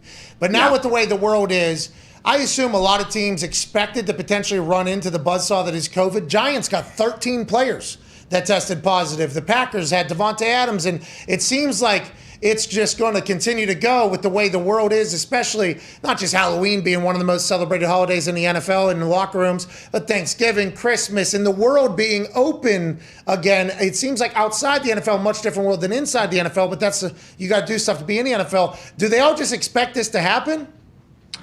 Yeah, Now, it has not been like last year. I mean, last year, which honestly feels like 1,000 years ago. Yeah. But this was like every day last year. It was, I mean, I'm only covering it. I'm sitting in my basement alone, which is what I basically spent all of last year doing. But it was miserable. Like every day was like this. This has been a couple spots. Rodgers being tested positive is obviously a major deal. Saquon, major deal. But it has not been like last year. But yeah, teams expected this, and having the, what happened? Nothing. Come on. I mean, if it's nothing, then let's go ahead and do this. But if you're gonna go ahead and just, something happened. Your eyes, you're reading something right now. Something just happened. Well, we will see. But anyway, yes, teams have expected. Come on, dude. Who will see? Does it have to do with Odell Beckham Jr.? What is it? OBS, maybe? We will see what ends up happening. Yes, Odell. We will see what ends up happening. AJ, good fucking reporting. My question: OBS is the reason why the OBJ situation's happening in Cleveland right now? Which one's OBS? Odell Beckham Sr. Catch up, dude. That's a good one. I don't know that he's the reason. I feel like he's more of the. I mean, don't you think that Odell knew what he was doing? Well, yeah, that's what I'm talking about. So then he goes into the locker room, and then all of a sudden everybody's like, hey, what the fuck is this? And then the coach has got to ask, and then there's no actual explanation. And Andrew Berry's like, you know what? Let's be done with it. And is that what's happening? And is that how it happened? I don't know how the Browns are going to actually deal with Odell. I don't know what because they have a lot of options here. They can send him home, which he's not there today.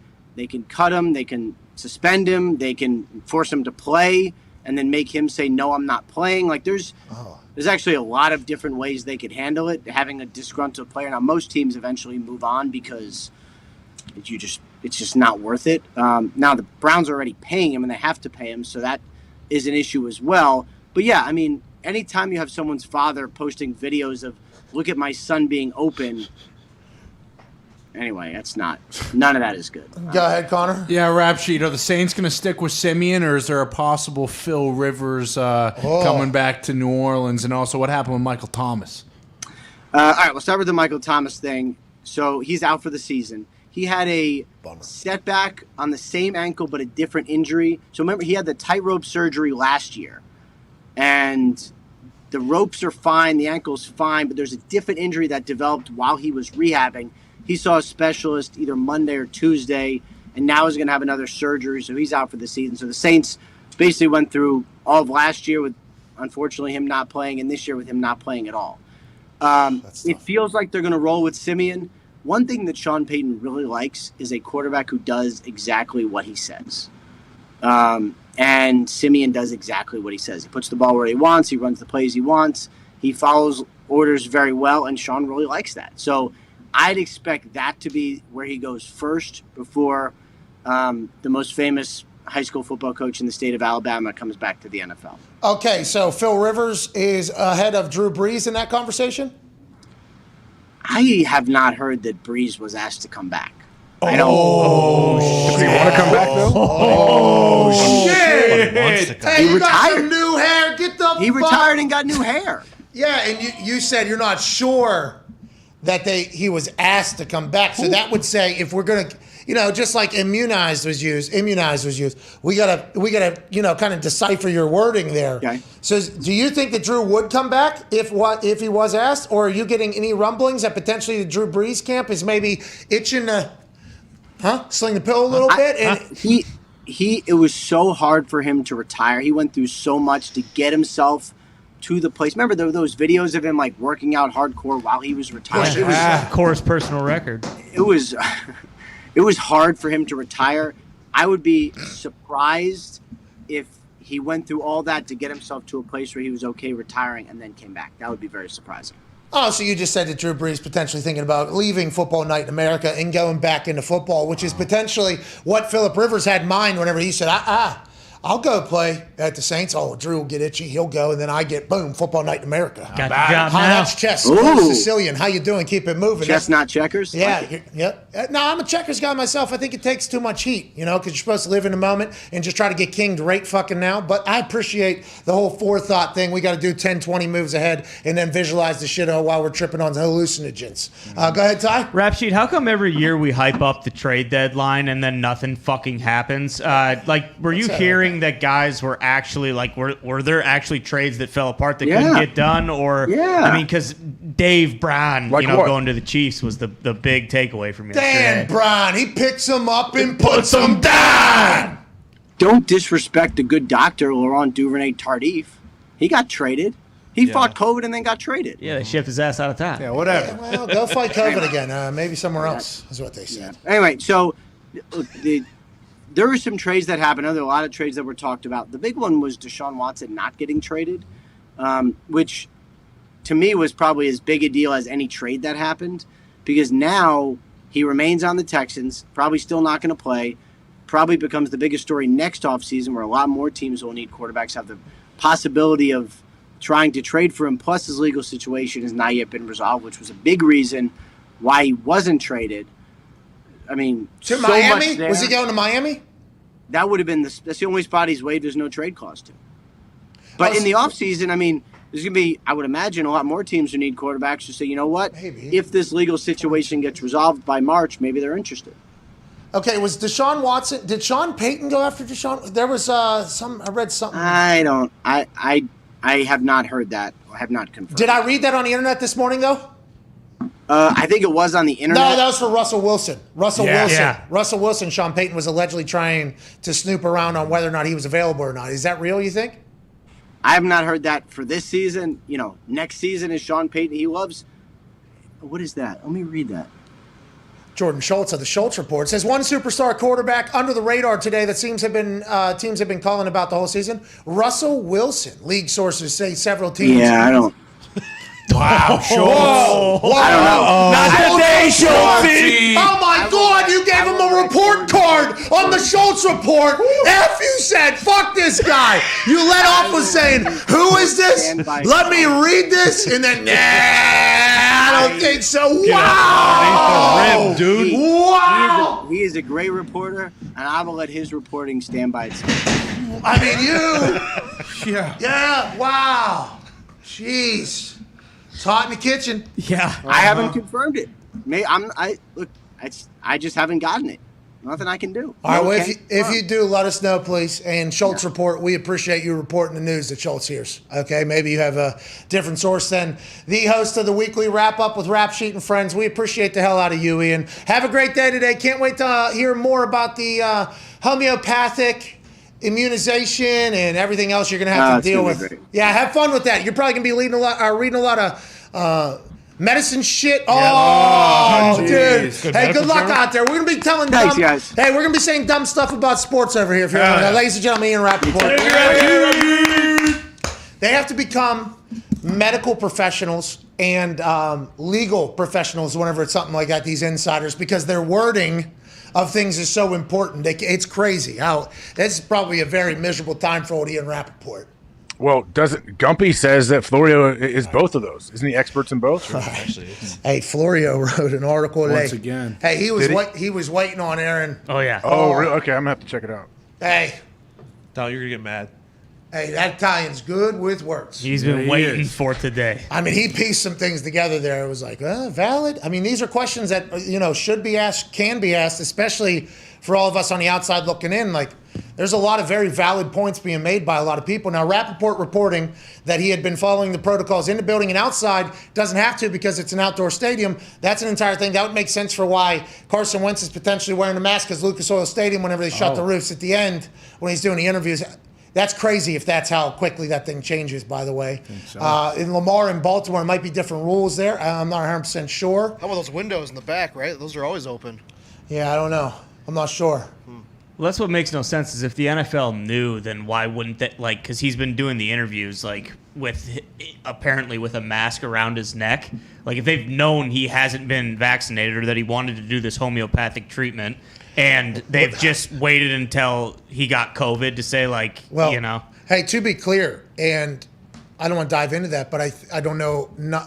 You know, when I was in California a couple weeks ago, you know, I saw some things. I was like, oh shit, okay. So, like, I think some people potentially thought when he had a mask around, like he was super safe. Does that make sense? Like he would wear a mask as well as whatever, because there are some people, I guess, that do that. Like there are still people that are vaccinated. I saw some double masks still happening whenever I went to a couple stores over there. Wow. And I'd assume those people were also vaccinated. So I would wonder if people did see the mask and just assumed, oh, he must also do extra protection or whatever, kind of guessing at how he handled it. Now, I guess it is vastly different than that. That is not the case. I guess not, and I'm sure people are going back over footage and watching his, like, I cannot imagine what's happening right now. And the outrage from some people. Everybody's mad at him. Everybody seems to be mad at him. I assume there's people on his side. There's plenty of people on his side, I'm sure. No, but the thought of him potentially getting like different that adds into like every fan base now all of a sudden, you know? Oh yeah, I mean it's definitely something that people feel very strong about. Like one way, whatever. There's a million different ways to feel about it, but it's a polarizing thing to where everyone seems to want to jump in. I concur with your statements there about the vaccination being a polarizing subject, and I'll get attacked for even saying that, by the way. Yeah, I mean, I'll get attacked for even saying, I'm just telling you that's how, this is the real world. Okay, so this is the real world that's happening. And both people think they're saving the world. Okay? Yeah. So the people that are, the people, and listen, I am vaxxed, I got COVID. I feel like I have all the antibodies in the world. The vaccination people that are like the super, hey, here we are, they're saving the world, right? That's literally what they're doing. They're saving, and when you don't get it, you're risking their lives, and you're risking other people's lives, and you're doing all this stuff. And then there's the anti-vax people, the people that are not, by the way, they're not just anti the COVID-19, I mean, maybe this is the only thing, but the flu, I mean, basically, you could probably put them into a lot of different situations that have come in the past, and now they have kind of all come together around the COVID-19 one. They think they're saving the world too. So it is, and listen, however you feel about the other side, reality is that it exists, and those two are both, you know, very passionate and not going to change. Well, what I'm saying is the anti-vaxxer people who might be on Aaron's side, they also might be fans of a football team that saw, you know, like it's just, there's so much different, there's so many layers to this fucking thing with all the protocols and all this shit and all that shit. It's just, it's absurd. This is 2020 and 2021 just completely coming in on itself and just going ahead and exploding over one person who happens to be the MVP of the NFL. It is the amount of fodder that this will garner is just going to be astronomical, I think. Well, and like you said, it's not just, I mean, this will be on damn near every channel tonight. And probably tomorrow, until Rodgers comes out and speaks, I feel like no matter where you go, like Good Morning America tomorrow, all that shit, like this will be a leading topic on all of it. Crazy. Absolutely crazy. Insane. Can't wait to hear the story behind it all. Let's get to a break. Right, we have not taken one? No. Good host. Atta baby. Oh, yeah. Atta baby. Yep. Yeah, there it is. There it is. Breaking. I think there might be something that Ian was looking at. From another NFL employee. I thought I got a text from my wife about my dog. That's more important. Turns out no text from her, just text from everybody else. What happened? A lot of those. Yeah. So just like how everybody tweeted us as soon as this news was out, now everybody that potentially has my number is texting, what happened? What's going on? What do you know? It's like just fucking turn on YouTube right now. Yeah. There is zero. It's brain to mouth. I mean, that is every question, every thought. Now that guy over there, we're not 100% sure what this particular guy knows and what he doesn't know. Yeah, he's full of it. Yeah, he's not saying But we will all hopefully get a chance to know at least one person's side of the story, because I think it would behoove the entire world to potentially hear the hows, the whys, the whens, the wheres, and the what. What? What? What?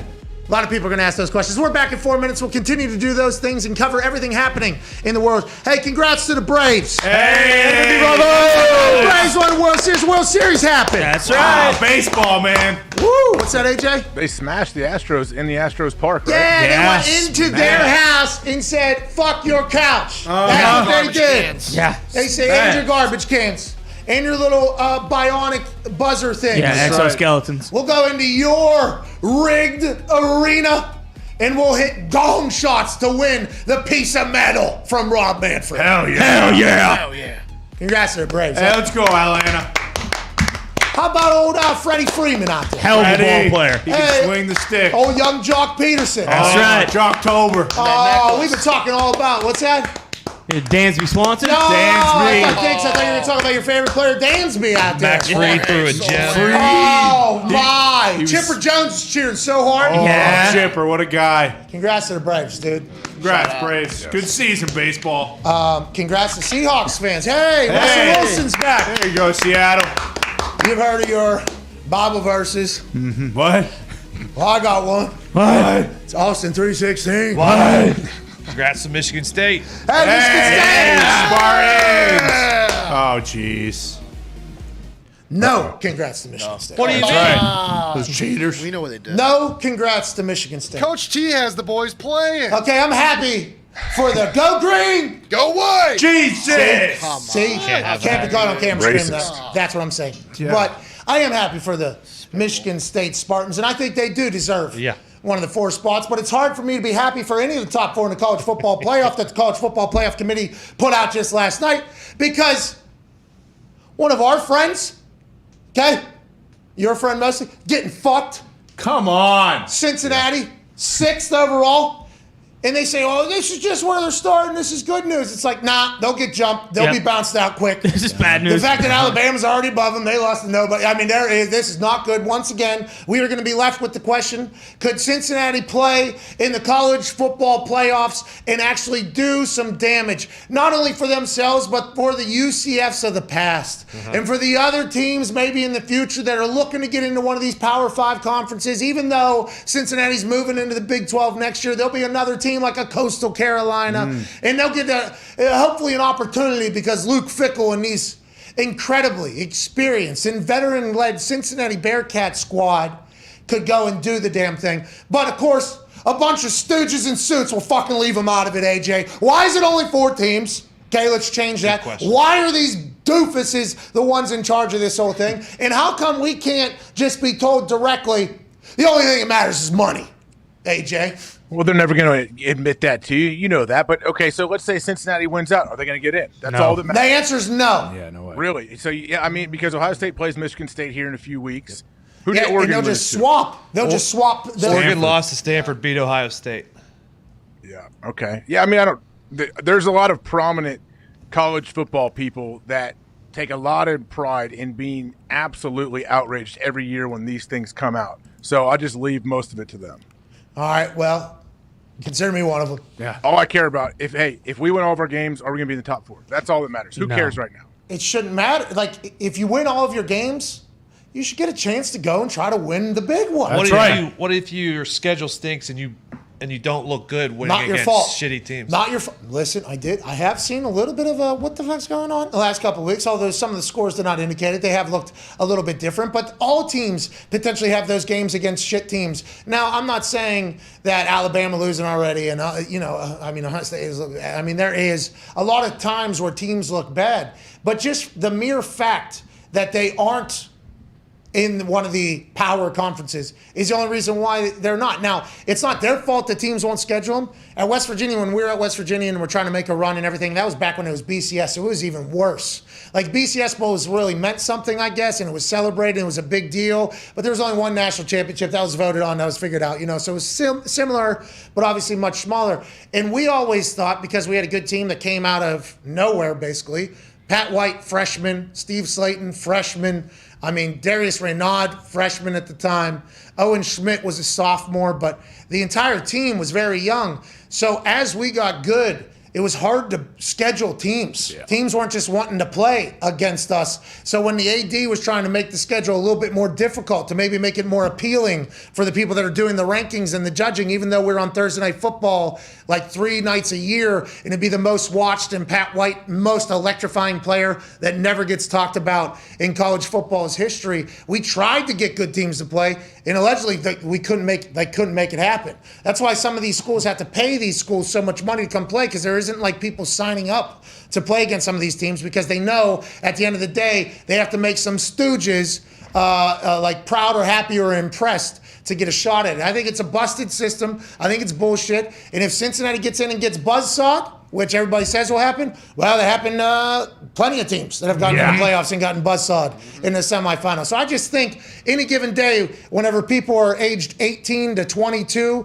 although the talent level might be different and the fan base might be larger and the indoor facility might be a much better place, if a team can rally at that age and Desmond Ridder can be a good quarterback, they can fucking beat anybody. They could get killed, but they could also win against anybody, I think. And I think that should be at least acknowledged for a team that's undefeated.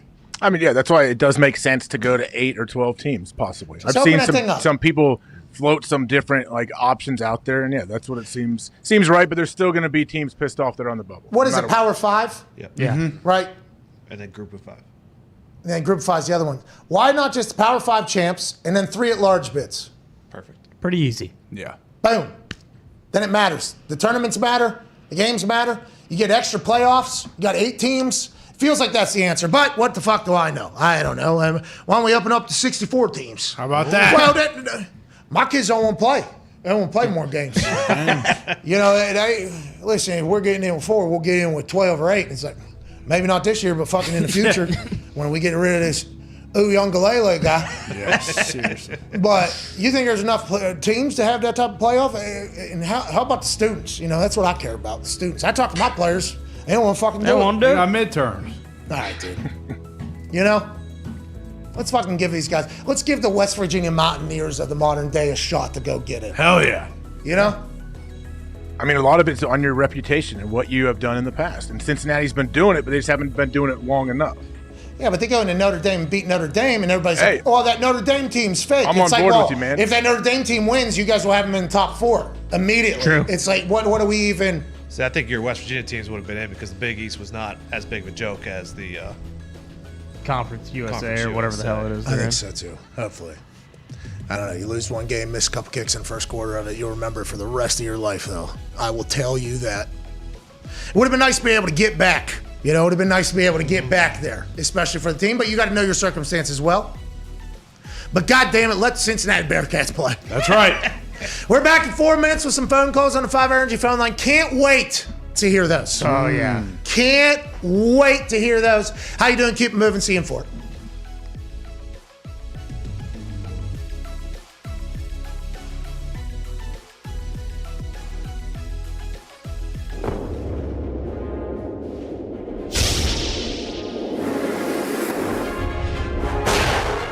How are ya? I'm Roman, a men's health brand that can dance very well and make you the best you possible. Are you suffering from male pattern baldness? Dahn, we got something for that. Herpes. See ya. Premature ejaculation? Gone. No more coming too quick. Allergies as well. And that's not all. We have clinically tested supplements for everything, including erectile dysfunction. Come on! Bye-bye! GetRoman.com/Pat. Be the best you possible.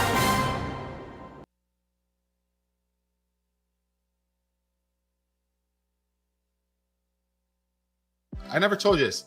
I got an unbelievable rap sheet of guys I almost hit with my car. And like I literally almost Wait, I thought you were gonna say on the ice. I thought you were gonna say you hit Wayne on the ice. What the fuck are you doing? I shit you not. And where I'm from, in Midwest, Cleveland, when I grew up, the crosswalks, man, when you're a pedestrian, you look out for cars. In New Jersey and New York, no. Like people just come out and the cars have to look out for people, right? That was an adjustment for me. So I'm going, and all of a sudden, there's this dude in the crosswalk. and I slammed. Johnny Oduya goes, whoa, and I slammed the brakes on. I'm not kidding you guys, this far away. I look, this guy's got his hat on, a backpack over his shoulder, and he goes like this. He goes, and waves to me, and we both lean forward, and Johnny goes, and I look at it, and I go, is that fucking Eli Manning? And he's like, it is. I almost trucked Eli. And that's the year the Giants, that's the year the Giants won the Super Bowl. So thank you you're welcome, I guess, to Giant fans out. And then 2 years before that, I was in Columbus playing for the Blue Jackets. I was taking my kids to a circus that was at the Nationwide Arena, and they got the practice arena inside it. And I'm late. I'm ripping around this parking garage. You know how you do that, going up and up and up. I come around this corner, slam the brakes on. I almost hit Wayne. Barry Smith, Wayne Gretzky, like a foot away from both of them. Almost truck them again. You guys are not gonna believe me. I'm playing for the Rangers. Okay, this was in 2012. What the fuck are you doing, Rupper? At the practice rink. At the practice rink for the New York Rangers, we shared with the New York Knicks. I'm late for practice. I don't want Torts to give me shit, so I'm flying in. The gate opens. I punch the code. The gate opens. I'm flying down the parking spot. Turn a corner. Almost hit Rasheed Wallace. And he gave me the hairy eyeball, and we gave each other stare down like we might go in the parking lot right now. Like it was awkward. Hey, I assume you're somewhat of a local hero in the New York, New Jersey area because of the Stanley Cup goal and everything with the Devils, and you had some years with the Rangers. You threw some fists there. You were a heart and soul kind of guy. You hit Eli Manning in a crosswalk, you're dead. They're gonna string you up in the street. How about if I hit one of them and I grazed another, then people are like, this fucking guy's targeting superstars. Like, you know what I mean? Fucking like, AJ Hawk on the fucking road, Rupper. Jesus.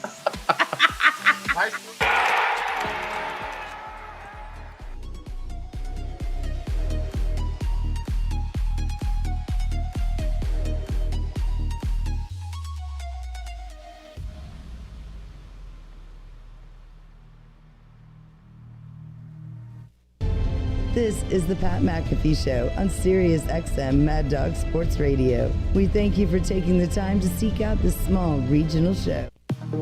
Welcome back to that show. Kind of funny, you know. There's a lot going on, dude. Hey, I just, during a break, I opened Twitter. I would not suggest Aaron to do that right now. Yeah, no. If I was an advisor, I would say, hey, you know what? Stay away from the old Bird app today. Hey, it's undefeated. It's you know what they've been able to do in the past. Yeah. And I'd assume potentially old Meta, Instagram also, and Facebook probably the same thing right now. He's just taking it on the shins right now, AJ. I mean, it is coming hard. He's going to have to give. I assume he knows that he's going to, get a chance to chat about it. I can't wait. It is wild. And then the Odell Beckham Jr. news. Yeah. Mm-hmm.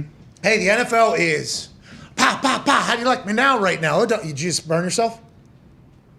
Why? No. You just had a reaction. You did one of those, and I saw you hit your hand. Yeah. Oh, no, I don't think so. Are your eyes nervous okay? tick? Another broken finger. No, I was about to light this thing. The house? No, I almost. So Gumpy's beard that I wore for the Halloween show, it's stuck on this microphone. I keep grabbing it, keeps messing with me and hitting me, and it's bugging me. And I almost light on fire a few times. What are you talking about? Like little strands of it? From that beard, yeah, it's everywhere. I can't get rid of it. I've had a couple beards in my day through different costumes and events I would attend. I had a sweet beard that was long that I would wear, and those things are not that. They end up everywhere. Oh yeah, they end stink. up. They were the worst. The fake beard is much worse than the wig. Oh, yeah. The fake beard is the lowest of quality of shit that is out there in the market, I think. Yeah, by far. For sure. Yeah, that's going to be there forever, by the way, because the static and then the it's built so fucking, those hair follicles are so thin, they penetrate anything, too. They'll get you. You're fucked with that forever. Good luck, Hey, dude. maybe get a new mic. Yeah, dipshit. Maybe get a new. I think you might have to just get a new mic or whatever. But the Odell Beckham Jr. news is really starting to heat up. Are they just going to release him? Well, Ian Rappaport said a bunch of different things. We could force him to play, and it was like, well, is OBJ saying I don't want to play? I don't know. Oh, wait. Odell Beckham Jr. has tweeted, I guess, is what Zito said. Oh, Jason La Canfora has tweeted about OBJ. Browns and Odell Beckham Jr. may be able to reach some sort of financial resolution to end his time in Cleveland, but as of now, team not willing to waive him and is willing to burn a 53-man roster spot just for him to stay away and excuse him indefinitely. That's a new one from me. This isn't over. If we're going to pay you the money we fucking owe you right now, okay, you're playing for us or you're playing for nobody.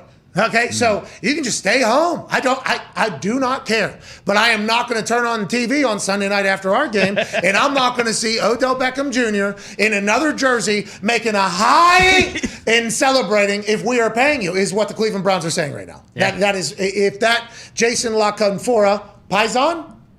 La? Paisan. Is it Paisan? Yeah, Canfora. Hey. Gabagool, huh? Gabagool. Hey, how's your family, Jason La Canfora, huh? Hey, pretty good now that you're breaking this news. Okay, so Browns and Odell Beckham Jr., the financial resolution means they're currently negotiating an opt-out, a buyout, whatever the case, whatever it would be. I'll be interested to see who wins that negotiation, if that's ever made public, by the way, because we know where the number's starting at. What is it, 8 million, 7 million, 9 million? 7.5 million? What is the number that they owe? I think it's 8 that it was. I think it's 8.5. I thought it was 8.5. Yeah. Whatever it is, we know. We'll be able to know exactly what it is. I assume they'll be able to make it public. How much does Odell Beckham want to get out? How much do the Browns want him out? How easy is a deal made? Is it, hey, no more money because Odell's made a bunch of money? We don't pay you anything, and you just. Hey, do we do that though? Like, do they ever do that where players don't get bought out in the NFL? Well, I think you can sign a new contract, right? Renegotiate a contract. Yeah. I guess if they could renegotiate and say, all right, you're going to get $3 million the rest of the year, maybe it makes it easier to trade you. Yeah, well, not trade. It's past the trade deadline. My bad. Yeah, you're right. But So then someone would claim you off waivers, I guess. Yeah, maybe. And the waivers, that contract would be. Yeah, it is fascinating how that plays out. Green Bay, incredibly interesting. And we got an hour 3 with Chuck Pagano on the other side. Coach us up, Chuck. We need it now more than ever. See you in 6.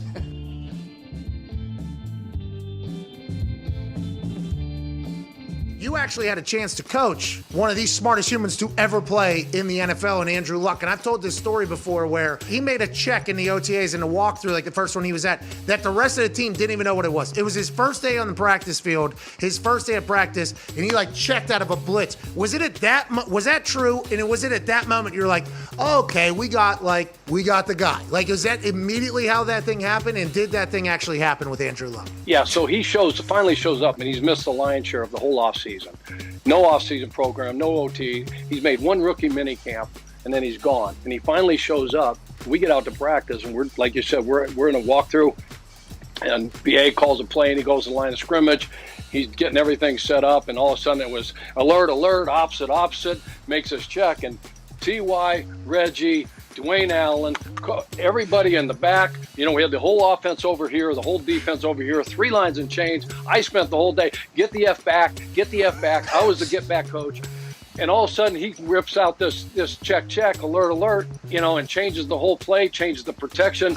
We go from a run to pass to run, and everybody's like, what the fuck did he just say? And what is that? We had to blow the whistle, get him back in the huddle, because nobody knew what he was checking to.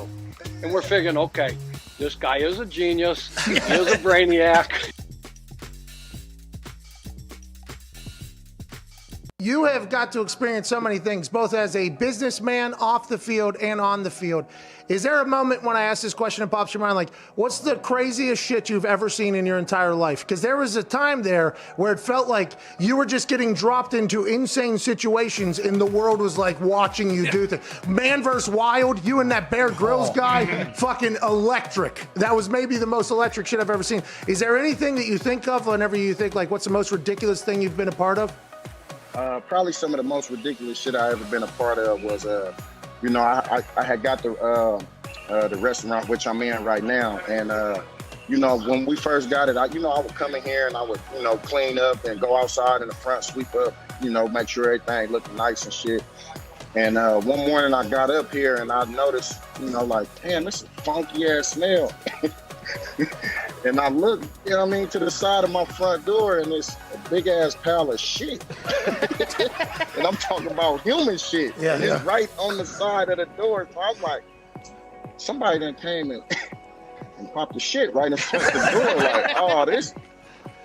this shit is crazy. Like, I can't be in here serving food. Motherfucker come walk in and they smelling straight ass cheeks when they come in there. Like, I don't think that's the restaurant I need to eat in.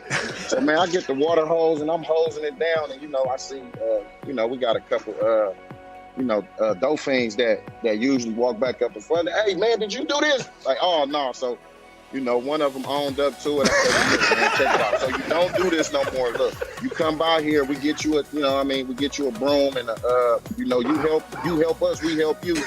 You feel me? And we put together a little I put a proposition together for him and I ain't cleaning up shit no more. It's a win-win. It's a win for everybody on that one. Hey, one of your former teammates. Yeah, hey, everybody wins. You're helping the people, man. That's awesome. That's why people love you. But hey, one of them owned up to it. Just a line of questioning. The line of questioning. His name is Willie. Willie owned up to. Matter of fact, he just left out. He's saying, sweeping up. He's like, "Hey, what's up? Oh boy, I've been looking for you." You feel? Okay. Yeah, we bust down together up in the front of the restaurant to get it all cleaned up and everything. Hey, you're helping people. Hey, Willie went from shitting outside to working inside. Let's go. Yeah. All right. Let's go, Willie. Let's go. Give it up for my boy Willie, man.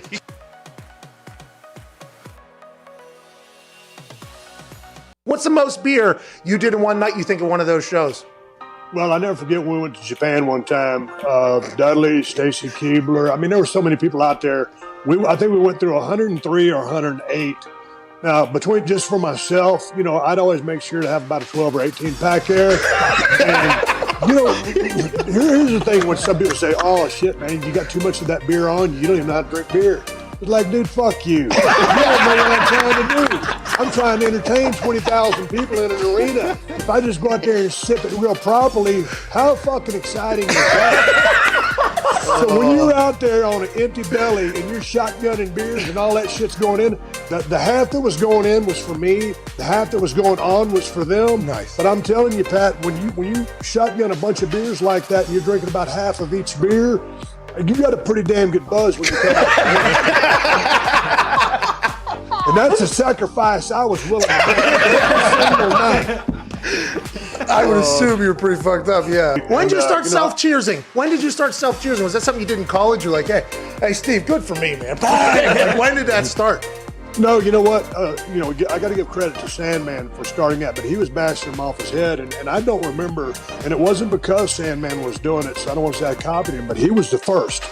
So, and then my style was, because people always get us confused. They'll say, yeah, man, you used to bang them on your head. No, motherfucker, I was the guy that clacked them together. It was just something we came up with. I don't know how the beers got introduced to the ring, but it became a thing, and we ran with it.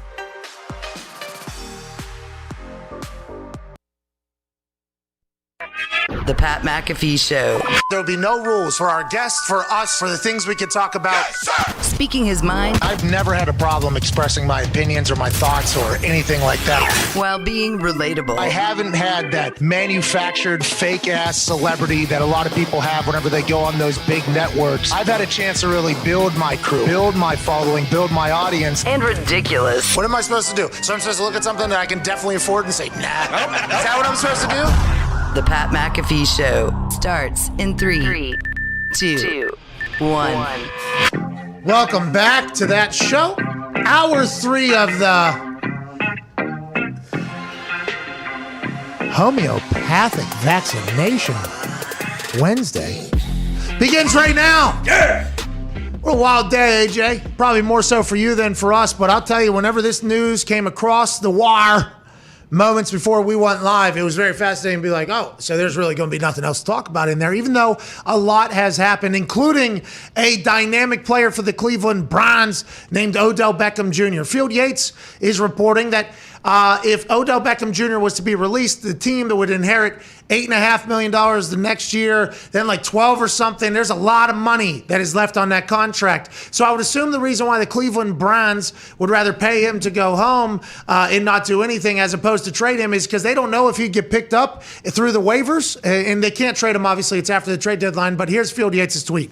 If the Browns release OBJ, he'd then be subject to waivers. If claimed, a new team would inherit his deal. 2021, $8.05 million. 2022, $13.6 $8.75 million salary, $1 million roster bonus, $250,000 workout bonus. Then in 2023, 13 point.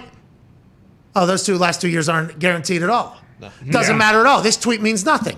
So you're picking up $8.05 million for the rest of the season. That's it. If you claim Odell Very Beckham. misleading. It's a misleading tweet, I feel like. Well, and also I should have just read the bottom first, I guess. Hey, Field, we go from top to bottom here, pal. I mean, what the fuck? I guess that was a good tweet because it caught our eye, I mean, hey, good Twitter, Field. All right, Field. But if claimed, the team would inherit $8.05 million for the rest of this season. Now, it is also being reported that there's only a couple teams that could handle that type of salary cap. So I wonder how and what the next steps would be between the Browns and OBJ. If they cut him and he goes through the waivers and doesn't get picked up, they'll have to pay him that money, and he could double dip and go sign somewhere else. If they cut him and he gets picked up, they're off the hook for everything. Okay, have a good one. That's probably the fear, I'd assume at this point, is that he maybe doesn't get picked up, then he can double dip, and they'll pay him, and somebody else will also be paying him. And he'd probably be playing better. Jesus. I mean, that was a tough one, but he'd probably be playing better. Yeah, you get it. Somewhere else, and they don't want to see that. Is that what's going through all their minds? That's why they're trying to figure out the next step. Could he retire? Is that the way to get around this? How would you get around this entire thing, you think? I don't know if retiring would get around it, but yeah, I'm sure if the Browns knew that he wouldn't be claimed, don't you think they would release him? Like if they knew for sure, but there's a good chance he's not claimed. No, I don't think they want that because if he's not claimed, they have to pay him. That's what I mean. If they knew he would be claimed, don't you think they would let him go?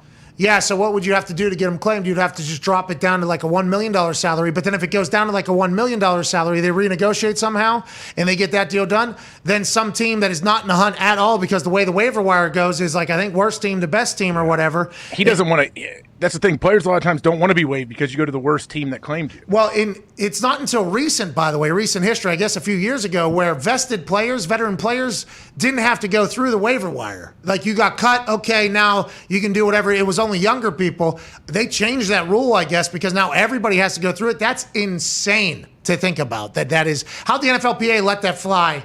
I have no idea. Hey, good work. Yeah, nice job. Good work in there. Just taking all control completely out of the players' hands. But I don't know what they do. I don't know what they do to make this situation better. It's a roll of the dice. They realize, it doesn't seem like they realize that we're going to be paying him this $8 million for the rest of the year. And if we're paying him, we want him playing. And if not, I guess they want him to sit at home. That seems kind of crazy. Yeah, it is crazy. They'll have to figure it out. But more importantly, like, how do you build that relationship back up maybe? How does Kevin Stefanski potentially get OBS and OBJ back on the same page? How will Coach LaFleur handle the Aaron Rodgers situation with him being out of the building for 10 days? Because he's going to have to continue to be in contact with Aaron Rodgers as a coach, a player, being that entire thing. To join us every single week and oh, he's not here. Calling him out. Oh, no. Uh-oh. Hey, they're going to get a good look at Jordan Love, though.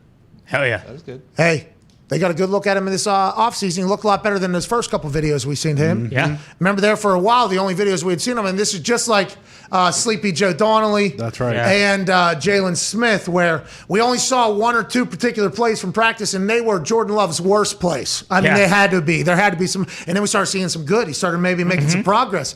Got a chance to learn behind Aaron. He's getting going. But how will LaFleur handle the Aaron Rodgers situation? How would this man handle all of these things that are popping off on the NFL on this beautiful Wednesday, November 3rd. Ladies and gentlemen, the host of our Coach Us Up Chuck segment, Paisan Gabagool Eater, Chuck Pagano. Yeah! Gabagool. You muted. Gabagool, the mortadella. Hey, did you see my costume? You got all the, freaking classic, bro. Thank you.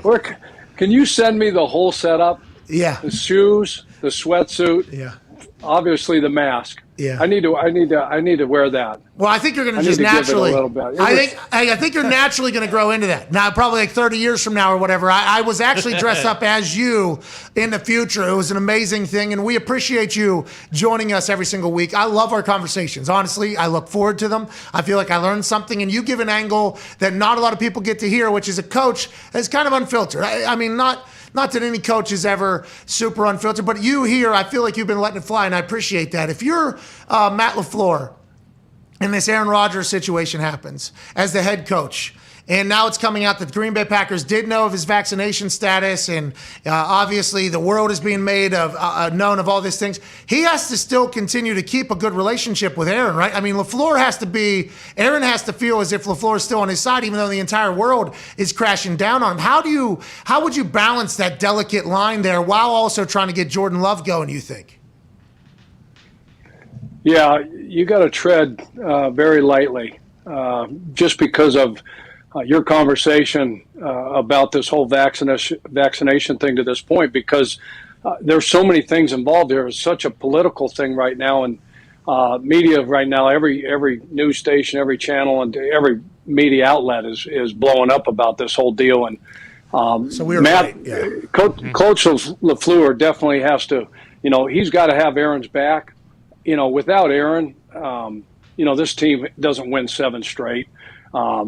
We know how important that guy is to that organization, to the National Football League. So you have his back. Hopefully you got your ducks in a row. You've got all the necessary, with your, athletic training department, all the protocols. They're saying, hey, look, he's followed the protocols inside the building. He's wearing a mask. He's getting tested every single day. Hopefully all that stuff, you're making sure all that stuff's and I find it really hard to believe that, that they wouldn't be following those protocols, knowing that, this could potentially become a deal, especially with, being out, regardless of a Halloween party, this, that, and the other. I mean, you run the risk. If vaccinated people are getting it, are coming down with it and tested positive. You know what I'm saying? So I don't know the whole intricacies of the vaccine and what works and what doesn't work. I just know that vaccinated people are getting testing positive, as well as unvaccinated people. You're dealing with Carson Wentz right there in Indy, quarterback, the face of your franchise, the guy, and now to be without that guy. And you're right, Matt's got a team to prepare. That staff's got to do their job. You remember back in the day when we lost every single quarterback and we had to sign 2 off the street. You were our number 3 quarterback. Yeah. And we found a way to go win a game because, we were playing like last week when Aaron talked about them going to Arizona and without this guy, without that guy, nobody gave him a chance. Just what AJ said. I mean, they went and played with house money. They played free. They had fun. This is another one of those great challenges that this will galvanize that football team and galvanize that locker room even more to where another great chance, another opportunity to overcome some major adversity. And I guess I don't know exactly. I guess Jordan the only quarterback right now. Kurt on the team that's he's out though. Yeah, Kurt Benkert also has COVID, so they're flying Blake Bortles out there, a guy who in London punted a ball in our faces. And Randall's number 2 right now until Blake gets there. Randall Cobb? Yeah, Randall's listed. The second QB. Yeah, so it can be done. I mean, we signed Josh Freeman and Ryan Lindley. Brought them in for a Tuesday workout, signed them. They were in the meeting room on Wednesday. You remember, Pat, I told the whole team, I said, hey, just mind your own business. Everybody do your frickin' job. Don't watch one snap of either of these guys. Do not watch any of fucking practice. Hold on. No judgment. Trust our coaches. Trust our offensive staff. They'll get these 2 guys ready to go. And sure enough, we went and beat the Titans, to finish the season 8-8. It was one of the most memorable wins we had, because of how we did it. I think so. And Josh Freeman and Ryan Lindley, obviously incredible people, and they came in. And you did say in your Tuesday presser, I've told this story before, where we'll have a package for Pat McAfee. And I was like, wait a fucking minute, it's the last game of the season. Okay, we've lost 10 quarterbacks. There's no way I'm dying right now out there. But that was obviously a joke, obviously. But you bring in Freeman and Lindley. You making the proclamation to the team before they came in, hey, do not watch. All right, just don't judge. No judgment. No judgment. Do not watch. And then me and Vinatieri, obviously, immediately upon hearing that, we're like, all right, so we got to go fucking watch this guy. And it was bad. That first day of practice was bad. I mean, it was bad. Thursday, you still banging the drum here. Hey, let's not judge. Let's just keep putting in the work. Let's just keep going. It started looking a little bit better. None of us could have expected getting that win on Sunday. You're right. That is a very memorable game, and it's because of the adverse conditions that we're under, Yeah, no doubt about it. And if you guys could have been at the workout on Tuesday, you would have said, no freaking way do you sign these two guys. Because you remember Josh Freeman had a cannon, right? Yeah. So you know how Frog and T and those guys had set up at the different areas? Like if you're throwing, quick game, you got a quick out or a slant, and then you go, 5-step drop, 7-step drop. He didn't complete one pass. He almost threw the football. He tore up their hands, number one. Number two, the balls were bouncing off the indoor like BBs off a tin can. Almost threw a football through the wall of the indoor facility. And then we go, okay, that's good, Josh. Ryan, you're up. So then we get Ryan in there, right? Ryan's accurate as shit, but he's got zero velocity on the ball, right? It's taking forever. And I'm asking T and Frog because they know, our two equipment guys, what do you think? He goes, man, that's an easy ball to catch. I mean, it's barely coming in here, Coach. I don't know if he's going to have to anticipate his throws really well. So I'm thinking, holy shit. And I'm like, is there anybody? That's it. Coney Island Josh Freeman was playing for the Coney Island Thrashers at the time, serving, soft serve ice cream at halftime for $250 a game. And Ryan Lindley, he was driving Uber. He was hanging out in New York City. He was driving Uber at the time. His girlfriend was training for the Olympics, and he was in New York City driving Uber. Those great guys. Uber. Hey, listen, a lot of ricochet shots. Unbelievable. Hey, these guys, unbelievable. Hey, the gabagool on these guys, Coach. Honestly, they were very good, but they hear the workout went that terribly. That makes sense because Wednesday it didn't look much better, Coach. It did not look much better. Remember, I walked out of that team meeting on Wednesday. And I went and sat in my office. I don't know who I was talking to. I said, I just lied my ass off to this football team. I hope it works out. Man, that's awesome. It'll be, but they got their. They'll rally. You watch. They'll rally around this whole deal, and they're going to have to definitely go sign somebody, though. Oh my God. Yeah, I know. Blake Bortles, I guess, is on his way in. Randall played quarterback in college at Kentucky. He's an athlete, so maybe we'll see a little package for him. But for the Packers, though, at least when you're looking at football and their whole plan, I would assume, like, once they get over the initial shock of all this, like, okay, we're going to get a good look at Jordan Love against a good football team, the Kansas City Chiefs. Like, don't you think they can look at it as an opportunity, too? No doubt about it. And like you said, I mean, they've got to prepare, and they've got to get this kid, ready to roll, and they'll have a chance, AJ, to get a good look at him. But, again, I think, like you just said, the enormity of this whole thing, that's the thing that they're going to have to really talk to their football team about, their coaches and their players and everybody in the building, is because this is a huge distraction. They're going to have to be able to put this whole thing aside and go to work at the business at hand, because they got too many good things happening right now, and so that'll be another challenge, just to quiet down the noise and everybody go to work. All right, let's bounce around to some other NFL subjects, and we can't thank you enough for joining us. Once again, Ryan Lindley, Freeman, we love you.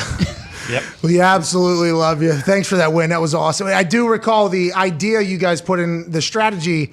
One of them did the entire half, and then one of them did the 2-minute drill. I think it was Lindley Freeman did the 2-minute drill. I forget whatever it was. No, you had it down. Remember when you saw Lindley go in, you were jacking around on the sideline with Vinny or doing something, and you all of a sudden you look up and see Lindley going in the game. You're like, what the fuck just happened? Yeah, what happened? What happened to Josh Freeman? Because Pat's our number 3, so he's like, okay, get a ball, Vinny, get over there. He starts warming up. Does anybody know what happened to Freeman? Do I really have an opportunity to go in this game? What's my package again? Do I have my wristband? What's my 2 runs? What's my 2 passes? I'm throwing bubble screens, right? Yeah. We're getting the ball out. We're handing it off. Yeah, quickly. Yeah, no, Ryan went in at the end of the first half. He was the guy that the offensive coaches prepared to be the 2-minute guy. He took us right down the field, and he threw a touchdown pass to Andre Johnson, I believe. And, going to halftime with so much momentum, and thank God you were the relieved at the touchdown, number 1, and number 2, that Josh was fine. Once you figured out what what the philosophy, what the plan was. Well, Lindley a little smaller guy, and I knew the NFL, we've seen 7 quarterbacks already die on our roster, and if there is only him for the rest of the game, he was just driving an Uber in New York. I mean, there's a chance I'm fucking taking some snaps here. Oh, yeah. And we're probably punting on first down, whether you liked it or not. I don't know what the play call is going to be, but we're probably going to punt that thing early. Let's bounce around the NFL a little bit. Trade deadline just happened. Nothing really happened. How do you brace a team? Like, for instance, what's going on with B-Flow to Chris Greer coming out chatting about how we ultimately didn't make the trade, and knowing that your team can get better, but in doing so, you're putting down somebody on the roster then. Like, how do you, as a head coach and coach, handle the trade deadline? And have you had any interesting situations around a trade that has happened to you? Yeah, it's, the message that you send to your locker room, your team, the staff, the fans, everybody, the message that you send is like, with the Rams, hey, we're all in. Yeah. We're going out. We just signed another, Hall of Fame, pass rusher and defensive player in Von Miller, and we're all in. And so on one end of it, their locker room, their fan base, their coaching staff, they're on the opposite end of, say, Denver, and they're looking at it like, okay, we're sitting here at 4-4. We're coming off a win. We got off the schneid. Got the win against the Washington football team, but now you're saying, okay, you just traded away, our best player. So between, Coach Vic and George Payton, the GM, they got to do a great job of talking to their football team about, the whys. Why did we do this? And we all know, the money that's involved, the picks that are involved. And the Rams have made a history of that. They don't pick for the next 7 years. They don't have a number one for the next 7 years. I think that's just a philosophy that Les Snead and Sean McVay, that's how they go about, doing their business. And they're going to acquire comp picks down the road, and they're going to get those extra late round picks. And they have enough faith in their head football coach and their coaching staff to develop those late rounders. And you don't spend the money that you normally would spend on a first rounder. And conversely, so, Tua, we saw come out, in Miami and finally said, yeah, I don't feel like I'm wanted. And who would? No, I don't not. Who would? Whoa. He said, I don't not feel like I'm wanted. Yeah, whatever. I'm not going to, I can't comment. I don't feel wanted, whatever, but we would all feel the same way, right? Because where there's smoke, there's fire. So there had to be something going on. But we all know, based on all the rhetoric that was out there surrounding Deshaun, that nobody could risk, signing that player without knowing what potentially the outcome was going to be. With all nobody in their right mind is going to give up the draft capital, the number one picks, this, that, and the other for an unknown. Somebody that they don't know is going to play this year, might not be able to play next year. So until the league comes out and finally says, hey, here's where this thing stands, he's either going to stay there, he's going to play for the Texans, or he'll go on there. But, that stuff is so hard to control. As the head football coach, Pat, AJ, and everybody, all the guys, dealing with the team, because you got to be the guy that stands in front of these guys. Just like, when I came in and we talked about, okay, here's Freeman, here's Lindley, this is how we're going to win this game. And you got to sell and you got to convince your ball club that that's actually going to frickin' happen, and tell them the whys. So those coaches in those situations are put in tough spots to stand in front of their team and say, because it could be, all personnel, could be all GM, could be the president, could be the owner involved, wanting all this to happen. Yet in the meantime, they don't have to go walk into that team meeting room, every single day and stand in front of the guys that are, putting their asses on the line every single, Sunday, Monday, Thursday, whatever it is, to go win football games.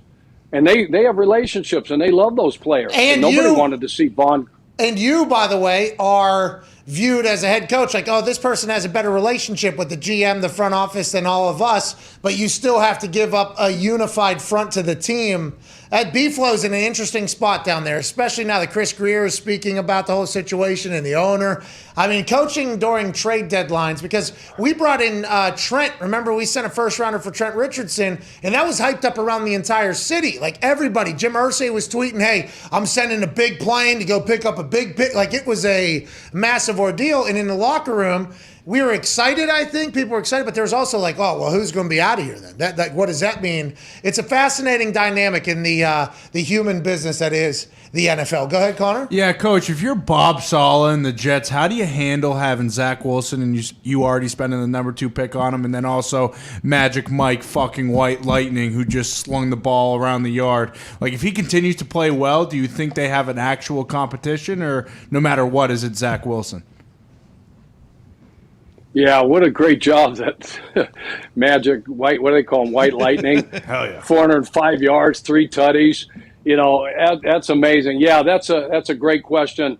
And maybe you talk to your trainers, and maybe it's one of those things where, you know, hey, Zach, you're quite not ready. You know, if Mike keeps doing well, he's going to play another week. Maybe that injury lingers on and on and on and on. And maybe you don't have to really have that conversation. But the fact of the matter is where you took, you know, Zach, as soon as he's healthy and back out there, you're going to have to put him back out there. That's just how the National Football League works. You took that guy, you know, number 2 overall. He's your franchise. He's your future. He's this, he's that. So very, very interesting, you know, dynamic there, especially, you know, when a guy comes in and, you know, again, nobody thought that the Jets had any chance to beat the Bengals. And this kid comes in and does what he does. And I guess you guys said that Zach was even fired up, right? Yeah, that's Mike White said Zach was more fired up than he was. Yeah, he's probably had enough. You know, he might be saying, okay, year 1, we're in a rebuild. I need a little bit of time to, you know, I've been getting the shit kicked out of me. I'm throwing to the opponent more than I am my own guys. I mean, they're catching more footballs. Maybe it's time for me just to take a breather here and sit back. But I don't know. In all seriousness, that'll be a tough one, especially if that kid continues to win for him. I didn't even think about Zach maybe relishing the opportunity to watch somebody else play for a little bit and watch the season, and then potentially having a restart next year as like, okay, here you go. Mike White, that's an incredible opportunity. Another chance at on Thursday when he comes into Lucas Oil Stadium. Yeah. That place going to be rocking in there on Thursday night. Go ahead, Tone. Coach, speaking of that, like these teams playing with backup quarterbacks and they go in with like the free feeling and nothing to lose feeling, does that last for more than one game? Like, is that a style you could keep going with for the rest of the season? You know, I don't think so. I think it's more to do with, you know, from a defensive perspective and being on the defensive side of the ball for my entire career. Anytime you see a backup, you really don't have a book on the guy. Oh. You don't have a body of work. You don't have the film that you have on the starter. So there were times when we were really, you know, afraid of, hey, let's be careful and not knock out the number 1, because we definitely don't want to see the number 2, because number 1, we don't know a thing about him. And number 2, he might be more athletic. He might be more mobile. He's going to come in, you know, with that gunslinger mindset you just talked about. He's got nothing to lose, you know, so he's going to play free. He's going to have a blast. And God forbid he starts to complete a bunch of balls and have a bunch of success and just build on that and that momentum. So it's an interesting deal for sure. So really tough, you know, to prepare for those guys because you don't have a bunch of, you know, tape on them. You don't have a body of work, and it's like a new coordinator on offense or defense or special teams and a new, you know, whatever in your division. It takes you a little bit to really get an idea of how this guy operates. You're saying they're going to potentially figure out Magic Mike White Lightning. Oh, okay. And the people, hey, by the way, there's been some players that have completely debunked that entire thing. Remember, everybody said that Lamar Jackson was going to get figured out. Do you remember that? Lamar Jackson's been figured out. That was what people were talking about. And it was like, well, he's still an alien, right? Yeah, I mean, he's still faster than everybody on the field. He's still more explosive than everybody on the field. But it does feel like there's fads in things that you find. The amount of detail in film, that is something I don't think that gets talked about a lot. Is it as deep, like we see Do Your Job with the Belichick regime, obviously, and we have incredible access up there, and allegedly they saw something on film where Julio Jones' right foot had to have had something wrong with it because he couldn't cut as good to the left, and he must have had something wrong with his foot, so they played it accordingly. Does that happen all the time? And what are some little things that happen in the film room that you can carry into games or throughout your career that has happened? No, absolutely. And to have those tips on guys, I mean, we had Ben Roethlisberger for years until it got out, and somebody let it out that, you know, when his heel was on the ground, his back foot when it was on the ground, it was running, it was in the air, it was pass. You know, so there's little things like that. We ran into a team not less than a year ago where, you know, you look at you study the offensive line, and sometimes you'll have the interior of the line, the center and the 2 guards and 3 points, and the tackles will be in 2 points. And then sometimes they're all down, sometimes they're all up. But there's times where you can find one dude, you know, and this guy, if he's down in a 3-point, it's 98% run. And if he's up in a 2-point stance, it's the other way. It's 98% pass. So that's one of those things that when you dive into the tape and you start to drill this stuff down, the defensive line coach, he'll lock in because that's his only deal is studying those offensive line and getting run tips and pass tips. You know, linebacker coach, same thing, secondary guy, he's got to study wide receivers and figure out, he's going to go, okay, when this guy is +2 from the numbers, that means outside the numbers towards the sideline. When he's +2, here's his routes. When he's on the outside edge of the numbers, here's the 2 routes that he runs. And when he's on the inside edge of the numbers, every time he's on the inside edge, he runs a shallow cross. So if I'm a D-back, okay, and my coach tells me that, I can study, I can go watch it because he's put together a video, he's put together a tape that will just, you know, back up, you know, this information that he's just given me. So I'll watch all these, you know, 2 routes when he's +2, when outside edge of the numbers, inside edge of the numbers. And so when that happens and that comes up, you know, and I'm in a one-on-one situation, that's when I take my, this is an opportunity to win this rep because I know exactly what this kid's going to run based on my film study. That's amazing. That's the detail and the diligence that happens at the NFL level. And that's why coaches never see their family. Go ahead, Ty. Coach, when you look at a team like the Lions, who have basically just given up, it looks like, I mean, we heard all, you know, offseason when Dan Campbell got hired that, you know, everyone loved him, but after last game, they get their asses beat. He doesn't cry. I think some of his players think he's a phony. Like, does he know, like, can you feel the locker room just being lost and, like, because now there's reports coming out that, you know, he's actually blaming the players a bunch and like those seeds of dissension are kind of out there. Like, how do you save the locker room at this point? Wow. You got to win. Bottom line, I don't know if they can. I've got friends there, and I sure hope they do because I love, you know, a couple guys on that staff that I've worked with, and they're really good coaches and good people. But you got to win, and if you don't win, you know, then you don't have a leg to stand on. You know, you can go in there and you know, it only lasts so long. You know, the rah-rah speeches and the win one for the Gipper and this, and I'm speaking from experience, you know, but you at the end of the day, whatever you're preaching and whatever you're saying, the fruits of your labor, we got to get a W. And if we don't get a W, until that happens, it's going to be the same old friggin' Lions. You know, they are who we thought they are. You know what I mean? Get 'em. You know, so, I mean, that's just reality. You know, and I like the guy, too, and I'd love to play for him. We'd all love to have our kids play for him. He seems like one of those guys, but it's a bottom-line business. If you win, you stay. If you're productive on the field, you stay. And if you're not, your ass is out. Coach, last question here. And you are a college coach, so obviously you're big in the recruiting game and relationships and everything like that with the player. And I think every player would say that they love playing for you. You're a player coach.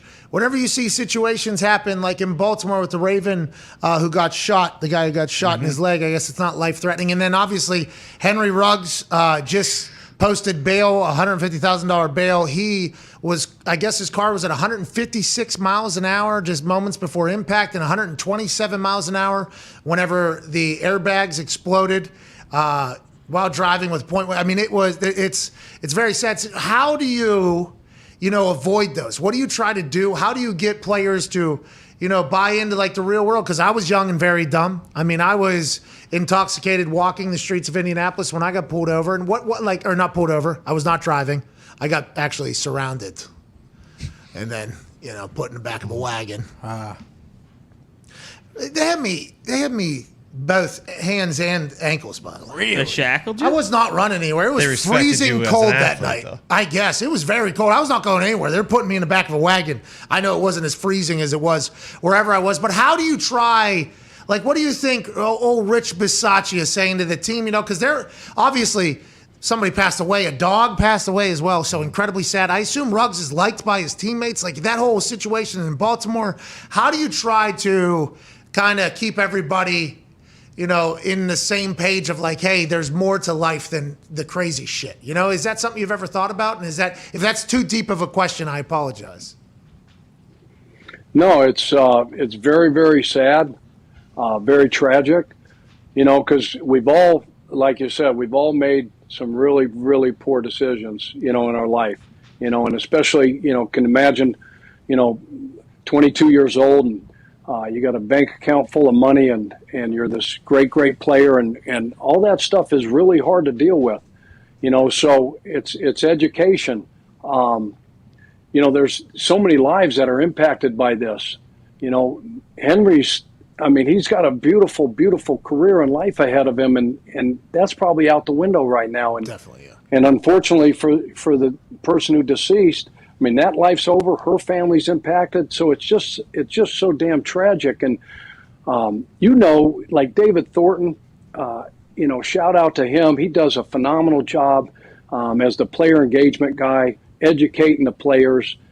There's so many other ways. You guys talked about it earlier yesterday, the day before when this came out, you know, about you don't have to get behind the wheel anymore, you know, especially where that's at. So you educate, you hope you got a bunch of veteran guys around the younger guys because it's a bye week.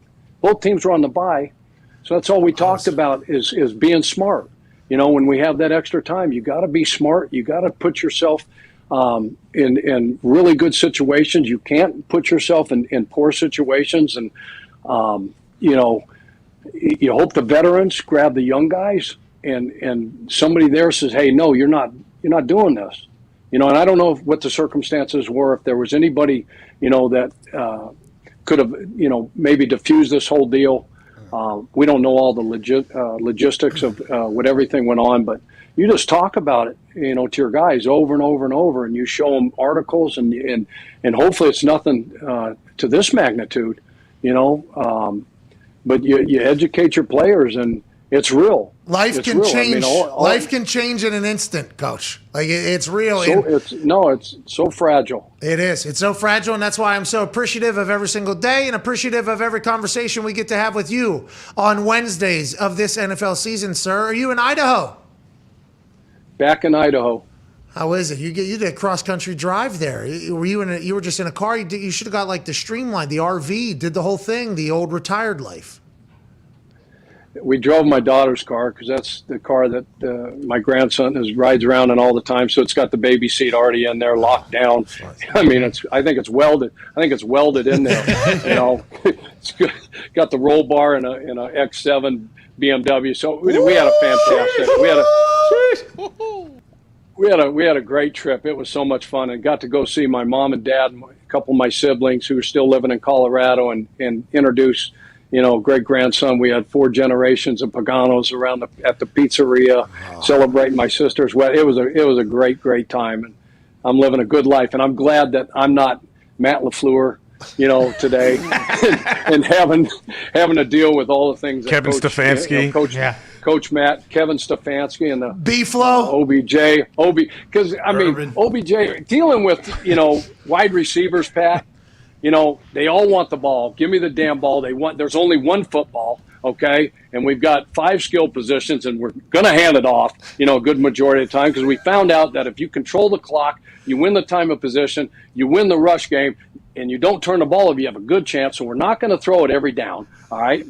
Now, if you're over Sirianni, now he likes to throw it every down, so maybe they should go get OBJ. But those guys are always going to want the football, so you got to manage them. But certainly you don't think you got to manage the dad. You know, OBS out on, you know, social media talking shit about your quarterback, and he don't like him and all this. Too much frickin' drama, and the divas just. I mean, there's one commonality in this whole thing, right? What's the common theme here? What is it? Is it Cleveland? Is it that city? Is it New York? What is it? What's the common theme here?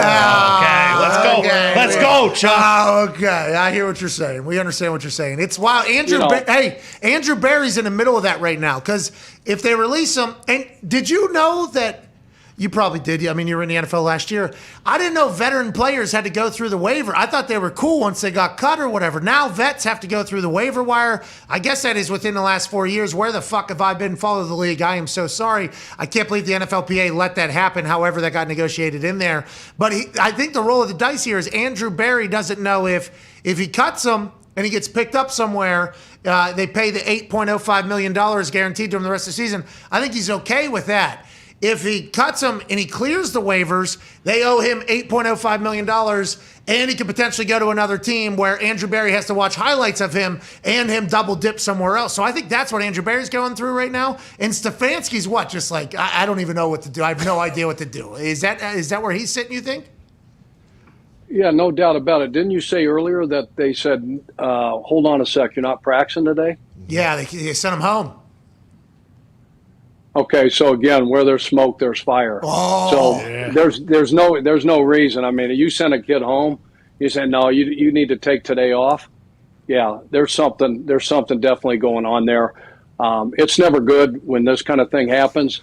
You know, the relationship. If there's something wrong, obviously there's got to be something wrong between the wideout and the quarterback. But yeah. You know, Andrew's jumping through all those hoops. The waiver thing, Pat, I'm with you. I haven't been on that side for a while yet, so I don't know from a veteran standpoint that they got to clear the same way anybody else has to clear. But all those hoops that you got to jump through and the hurdles that you got to get over and making these dealings, like who's going to pay the salary, how much are you on the hook for? Is the other team going to do that? What are you getting in return? Because every team wants to have the upper leg. You want to say, okay, in this trade, we made out better than you. So they're looking out, obviously, for their own best interests. Andrew Barry's a smart dude. You know that. He's a brilliant guy. He's done a great job building that roster and that team, and he'll figure this thing out. I think so. I think Andrew will figure it out. But I would like to let everybody know the Broncos got fucking killed in that deal with the Rams. Mm-hmm. Now, you can pepper it and paint it however you want, and maybe that second and that third will be able to be bundled with others, and they'll get maybe the next Von Miller. Maybe they'll get the next Von Miller or maybe a quarterback or whatever the case is. So we'll see how it all pans out. But you know what's crazy? Go ahead. You know what's crazy? I know you got to go. You got a guy in your ear saying, hey, we got to go to coach break. Shut coach up. Get him off the freaking TV. No. We make those rules around here. Just like we wear tank tops. Sorry. Hey, so when I was in Colorado, I went to see my nephew, Brody, play his little 8th grade football game. Okay. And that's my brother, John's son, youngest son, who's coaches the outside linebackers at Denver. And 2 players showed up to Brody's game. One was Kyle Fuller, who I had in Chicago. So he came over, surprised me. Had no idea that he was going to be there. So I got to see Kyle, who's on that roster. And Von Miller showed up and watched, Johnny's son play a half of football. And there were so many people, little kid. Can you imagine Von showing up to a little Pop Warner football game? Yeah. In the middle of Denver. And he signed every football, every hat. I got so much mad respect for this dude, not only for what he's done in this league, but as a human being and as a person. And then to take the time, because it's a Saturday, you get done with practice, on a home game, and then you have a window before you have to be at the hotel, and sleep in those really comfy beds, which I think makes no fucking sense at all. None. But he comes and he shows up, and mad respect for him. I know he's going to be, sorely missed there in Denver, but he has a very good landing spot. He's going to be in LA. He's on a great football team that looks like they're headed for the playoffs, obviously, and making a big run in the playoffs. Yeah, the good thing for your brother in the Broncos is they'll pay for his salary to go do that, and they'll get a second and third round in return. It's very nice of them. Yeah. Just like it's nice of you to share your time. We can't appreciate you enough. Paisan, gabagool, mozzarella, ladies and gentlemen, head coach Chuck McGowan. Thank you. Let's get to a break. The coach is in this whole thing. Yeah. Think about Bob Sala with the Zach Wilson, Mike White thing. All right, that is one of the smallest stories in the NFL. Yeah. That is way down there at the bottom. That's a nightmare. That's balancing psychology. You're a psychologist. You're also you have to be a strategist. You have to be able to speak well and motivate. I mean, it is no easy position, no easy task, and we appreciate Chuck for joining us, AJ. Chuck's the man. Yeah, I love hearing that story about Vaughn showing up to the 8th grade football game. Vaughn in Kyle Fuller. That's I can imagine Vaughn anywhere is going to draw a lot of attention, especially from kids. I know being around kids, coaching kids, there's a lot of Vaughn Miller jerseys out there, even in Ohio. Yeah, he's beloved. It's just like Odell Beckham Jr. is as well, by the way. That's why whenever you say, anything condescending potentially about Odell Beckham Jr., people do get pissed off because of how spectacular he has been off the field, philanthropic-wise, and also the moments on the field. But for whatever reason, it has not worked in Cleveland. Will he be cut? Will he be signed somewhere else? Will he be double dipping, getting paid from the Browns and another team? We shall see. OBS will keep us updated. PMS goes on 4 minutes from now as we wrap up this beautiful. What is a homeopathic vaccination? Wednesday, November 3rd, 2021.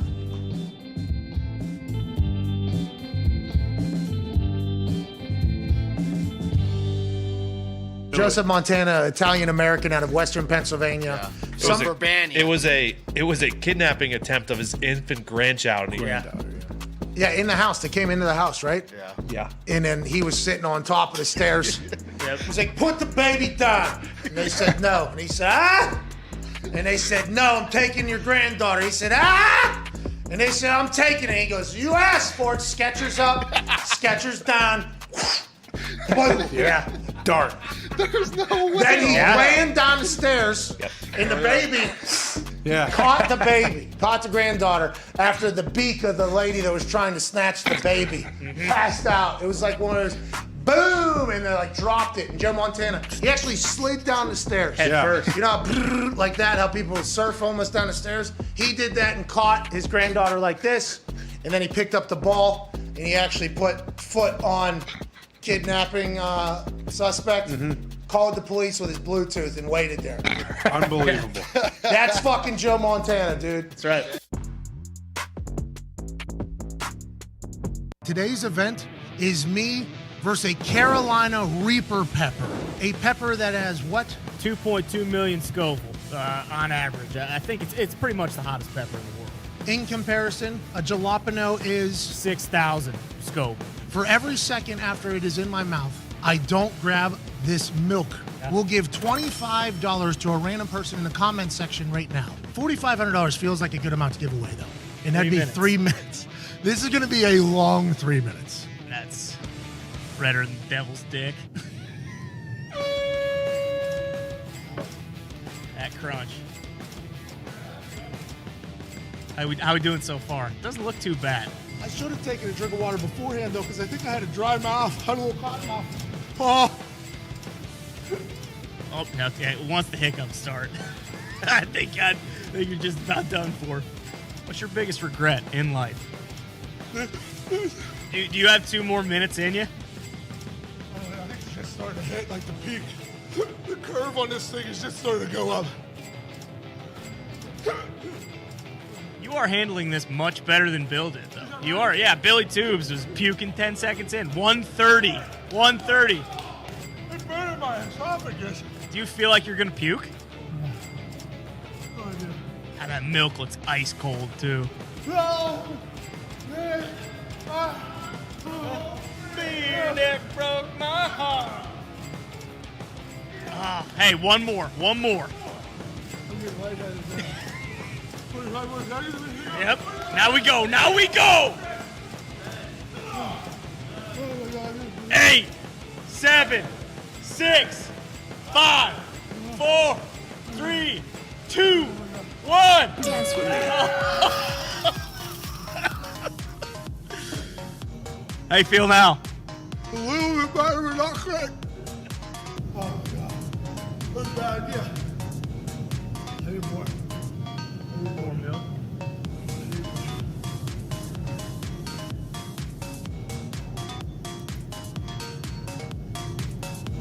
Oh, God, no.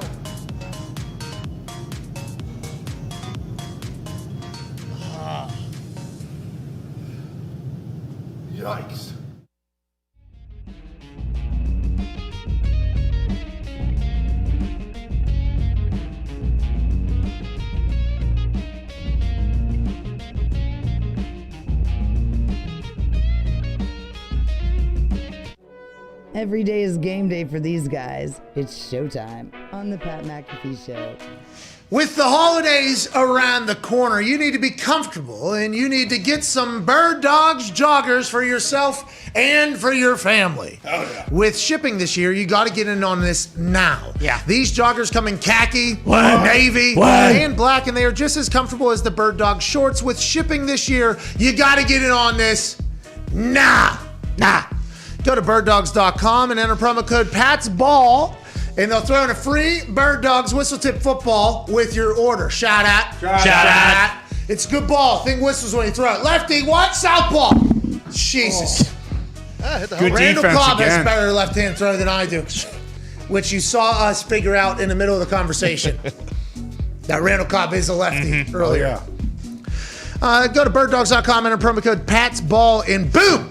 A free Bird Dogs whistle tip football along with your pair of Bird Dogs. They are the most comfortable joggers, shorts, pants that you could ever fathom putting on your legs. And they have built-in underwear, making underwear obsolete. And it's not the terrible underwear. It's good, comfy underwear. BirdDogs.com, promo code PATSBALL. Boom! Free Bird Dogs whistle tip football. You will not take the joggers off. And you know, Pat, whether you've been in a relationship for years, are just getting started, or are excited to get back out there and meet new people, when the moment comes, you want to be ready. Roman, ready. With Roman, you can get a free online evaluation and ongoing care for erectile dysfunction, all from the comfort and privacy of your home. Roman ready equals confidence. The confidence that you know you can rise to the occasion in the moment. A U.S. licensed healthcare professional will work with you to find the best treatment plan. If medication is appropriate, it ships to you free with 2-day shipping. Whoa. The whole process is straightforward, convenient, and discreet. Just go to getroman.com/McAfee today, and if you're prescribed, get 50% off your first month of ED treatment. Make sure you're ready to have confidence and control and be Roman ready. Goddamn right. Listen, when the moment to come comes, you never know when it's going to come. So when you have to come, be ready. Roman ready. You know What kind of shoes are those? These are Bo Jacks. What's up, dude? Oh, those are Hirachis. I had those when I was a kid. Those are like my first good Nikes I got. Am I fucking Tony Hawk? Yeah, What, holy dude? Are you shit. kidding me? I'm Roman Pretty much, ready yeah, right man. now. Some sick manuals. I'm Tony ready too, dude.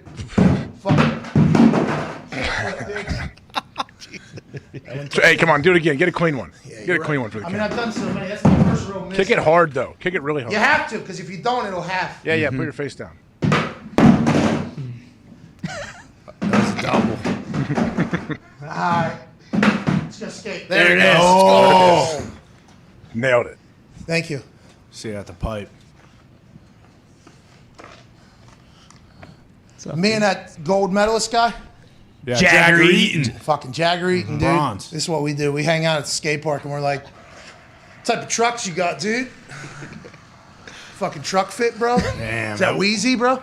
Holy shit. That wheel was spinning. This thing will kill you. Oh, yeah. Oh, yeah. Let's go to the phones.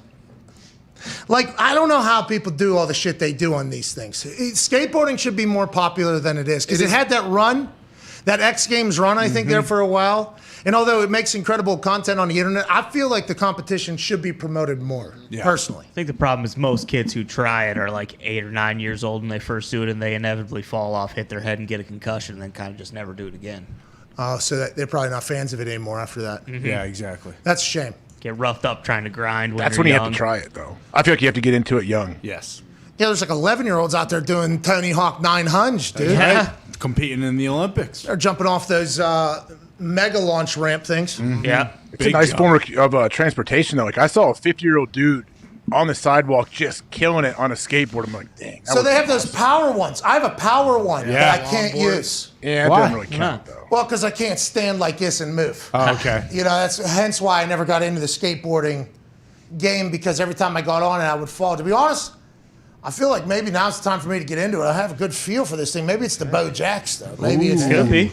You know Hey, what I mean? put a skate park at the Coliseum. Ooh. That's a little odd, but man, could you Little half imagine pipe. me fucking rolling in the front door? Yeah. Straight through. That's all. Straight through, dude. That's all I need, AJ. Is leave work every day and some skateboard kids making fun of me every day. Why? We're fucking going hitting a half pipe, dude. Then we're going into the full street grind Holy Rail. Yeah, the bowl. Kids are ruthless. Cowboy. No. Yeah, I don't need that in my Until life. they see Tony show up with his blades on, and then they're like, It's a private Grind skate every rail park. there. We ain't letting every skater in there. No, you got to be able to do a couple things Oh, in it's a row. private park. Yeah, private park. Kickflip. Let's go do a kickflip. Who can? Pop shove it, maybe. What am I doing? Kickflip. You got it. Oh, good kickflip. Kickflip, huh? Let's go. Let's go to the fence. Let's go to Lee Battle in Mississippi. Lee, what's going on, pal? This is a good call. I'll wait. Yeah. Might be a I sign. think I just pulled a hammy. Oh, shit. Think I just pulled a hammy on a skateboard. To hit the trading room. Lee Battle, what the fuck, dude? You all right? Come on. This might be a sign. Of what? No funds? Well, not from Lee Battle, but there might be 1 or 2 rogue soldiers on there. What do you mean? What? You never know that. Come in, say they're going to say something to Mitt, and then Oh, you're saying Mitt's potentially getting gamed right now? yeah, maybe someone comes Nah, on. Mitt, you don't deserve it. Mitt's got a new haircut. Absolutely. But someone might come on and say, you know, thank God my QB's vaccinated. And then all of a sudden, you know, we're in a whole mess. I saw of a lot of that on the internet, by the way. A lot of quarterbacks got ricochet praise today Yeah. because they're not Aaron, which is fascinating. There was a lot of that happening. Well, how many other QBs are out there that are unvaccinated? Well, I mean, it seems like there's. I should have asked Ian that. I'm like, you know, Ian, after Aaron, There's got to be more than we know, right? There's got to be more than we know. because we don't know about the homeopathic immunities. Yeah. We don't Right. know what those are. I hope we'll learn about it.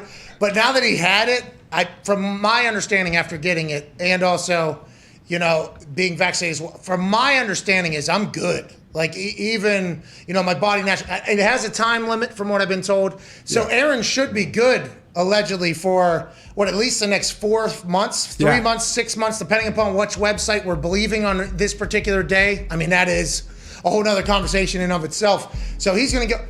Is he the last? I thought it was pretty cut and dry. Isn't it cut and dry on how long the immunity lasts? thought it was 90 because Lamar earlier in the season. Yeah, but that was. I mean, but who knows what? I'm it is. joking, obviously. But yeah.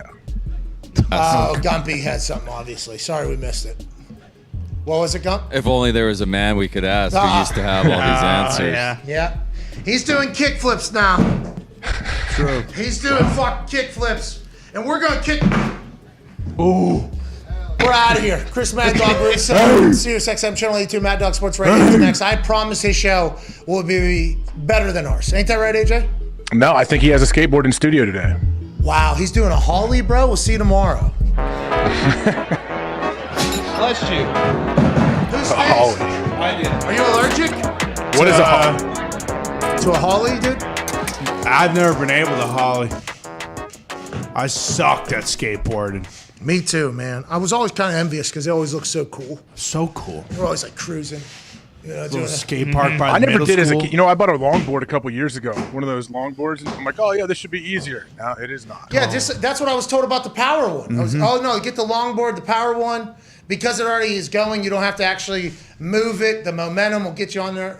I could do like circles, I guess. But some of those videos I see on the internet, there's people going down black diamonds on these Casey, things. that's what the YouTuber Casey Neistat is riding in and out of New York City traffic on one of those. What a maniac, dude. You got to be so... oh, no, I almost went down right there.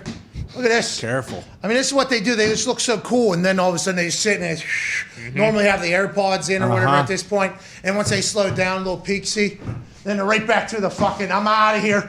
I'm out of here. They do that cool bob and weave, too. Yeah, a little bit of lean with it, rock with it, lean with it, rock with it, and then inevitably, whoa! Oh, no, the guitar. Guitar's okay. But that person almost wasn't because I almost hit him. True. How does it end well ever on those skateboards going No downhill? way. It's just like hoverboards, too. Gotta find grass. Hoverboards, you're going to fall as well. See, now I will say I am a hoverboard I was too. I was really good, but eventually you're gonna be going quick. You're gonna hit a little lip in the floor or outside. You're gonna hit a lip in the concrete. See ya. I thought I just busted open my hand potentially from a skateboard, but that's skater life. I mean, I'll live it if I have to. But That's right. when those hoverboards Skater made die. their appearance, skater die, dude. When those hoverboards made their appearances at training camp, that was when they first got introduced. They got banned. They got banned in Cincinnati from the locker room. They after got a banned while. in Indianapolis as well. Yeah, 2 days in. I don't know what's going on, but these things are no longer allowed here. Signs and everything, because people are just woo, right back with Mike Tyson. Oh, the Tyson one. Oh. Yeah. Not good. I was pretty good on that though. Immediately upon whoa. Oh yeah, I got real good. I could do everything. You forget you're on it if you're rolling around the house. I'd carry my kids on it. It was great. I turned that. Of course, Careful, That's dangerous. dude. Of course you would. The guy who falls asleep while driving and drives with 2 feet and closes his eyes. I would never most- fall asleep on a hoverboard. Well, it's not about falling asleep. It's about the Tyson situation with Axel. Yeah. You know what I mean? Nah, we're in the clear. Luckily, that thing broke anyway, so nobody's rode it in months. Oh, so you broke it too. Hey, I could turn that some bitch sideways and like do, like get through tight little areas. Slalom. Yeah, like a slalom almost. Those were fun. Did they get banned from everywhere? It felt like there was a real negative PR around hoverboards. I think the charging port. They They blew were up. lighting They said they on blew fire up or right something, when you yeah. were charging. So sometimes. was that the battery or was it the outlet? I think it was it the battery? Because I I believe remember it was the battery, Because we yes. tried to get you a new one, and they were basically just like, "Hey, these things are exploding." I was traveling with it. I was putting it on planes. Let's go to the phones. Probably should have done that. These are all things you do and look back on and go, probably shouldn't have done that. Because they were blown up on planes, right? And then there was. Oh, really? On airplanes? They're catching on Those were fire. Samsung phones. Samsung Note phones. 7s. Phones. Yeah. Phones. How is that happening? Phones are just catching on fire? What? Yeah. What? How? Overheat. It has to be Connor. I bet Connor has the answers. I can't imagine that's the whole story. Oh, so you think there's a part of the internet that potentially dove a little bit deeper and has a much different explanation than it just overheated and caught on fire out of nowhere in the middle of a place? Like, why did that start happening there for a bit? I don't know. It's ridiculous. I assume maybe to AJ's point, you find your way onto one tab of the internet, and all of a sudden, someone who might own Samsung says, "Blow that fucker up." Whoa. I don't know. I don't know for if that's what sure. we're talking about. Samsung. No, they don't want that. What's up, Bill? For the Samsung thing, it was like within like a 2-week period or something, the way the batteries were made, like wires would touch that weren't supposed to touch and just Combust. kaboom. I'm getting right here. It was batteries not fit right, causing the batteries to overheat, and then basically blowing up. That's what big Samsung wants you to think. Wait, like once it was pressurized or what? Yeah, it's basically saying the battery did not fit right, causing the batteries to Hey, that overheat. changed a lot of Yeah. rules there. You're not allowed to travel with like certain things now because of that particular outbreak of ineptitude in fucking building phones. But get it together, Samsung. Yeah, figure it out. What are you doing, Pick bro? them up and put them down. Fucking pick them up. Motherfucker. Why didn't you pick them up and put them down? Hey, he's still going, by the way. Have you seen him on Twitter, the epitome Yinzer? No, they're still posting. Well, you got to go back. There's a lot that he has posted already that we hadn't seen live because there was only a couple hundred followers. Now, I mean, getting a chance to go back and experience certain things. Pirates game, I'll watch a Pirates game with that guy. He fucking hates him. Crosby. Sidney Crosby. Hey, birthday, Crosby. Yeah. You old fucker. You old geezer. Geezer, excuse me. Do you know? There's no way you guys know this guy. People were saying on the internet. Yeah. Oh, yeah. From Plum. What a legend. Yeah. Favorite human by far. Going right now? Oh, yeah. On Earth? Uh-huh. Really? Yeah. Apparently, obvi- the news has reached him. Oh, so he knows. He finally found out, yeah. How'd that go? You been filming me, fucker? Why didn't you pick it up and put it down, motherfucker? He gets so mad at the success of a play. Yeah, it's unbelievable. It's awesome. I can't wait to see the video when the Lions beat the Steelers in 2 weeks. Oh, That's going to be the best one yet. So there was a lot of conversation about the Lions stinking, all right? And Chuck said it, and Ty went in a little bit there. Dissent. Isn't that what you say? Yeah, Seeds the of seeds of dissension have been sown. Yeah. Unbelievable line. That was an unbelievable line. And I didn't hear all this. I did not know this was happening. Well, it's because it's from some Mickey Mouse blog that's not real, Pat. What is the That's blog? not true. It's a great. Some junior Nickelodeon Nick, tell him. football It is. blog. Tell him, Nick. You're Lex Lumpkins writing? It's just not real. I wish. It's the same blog that we got the information about the Denver Broncos Oh, which party was from. true. has said that they have a source that said MCDC is blaming the players for everything. What is this site? We give them credit or no? You guys don't want to give them? It's the network. They take a lot of Pro Football Network. Like he's telling the players. They like to just be called the network. They take a lot of shots. Is this Pro Football Talk? No, just the network. ProFootballNetwork.com. PFN. That's a real thing? Oh, yeah. Exactly. They got fucking sources, though. Hey, listen, the Halloween thing. I mean, True. They're not just taking shots out of nowhere. What was going on? Ohio State had and I want to change the subject here. What happened in the Ohio State Superfan blog game? There's something happened, right? Didn't it? What? I don't know. You know. Yeah, you do. We talked about it on the show. When? before. You know, AJ. I mean, okay, I don't. What happened? That do buddy of yours. Ohio State still have blogs, football blogs? Because they all got taken down in a racketeering investigation. Wait, what?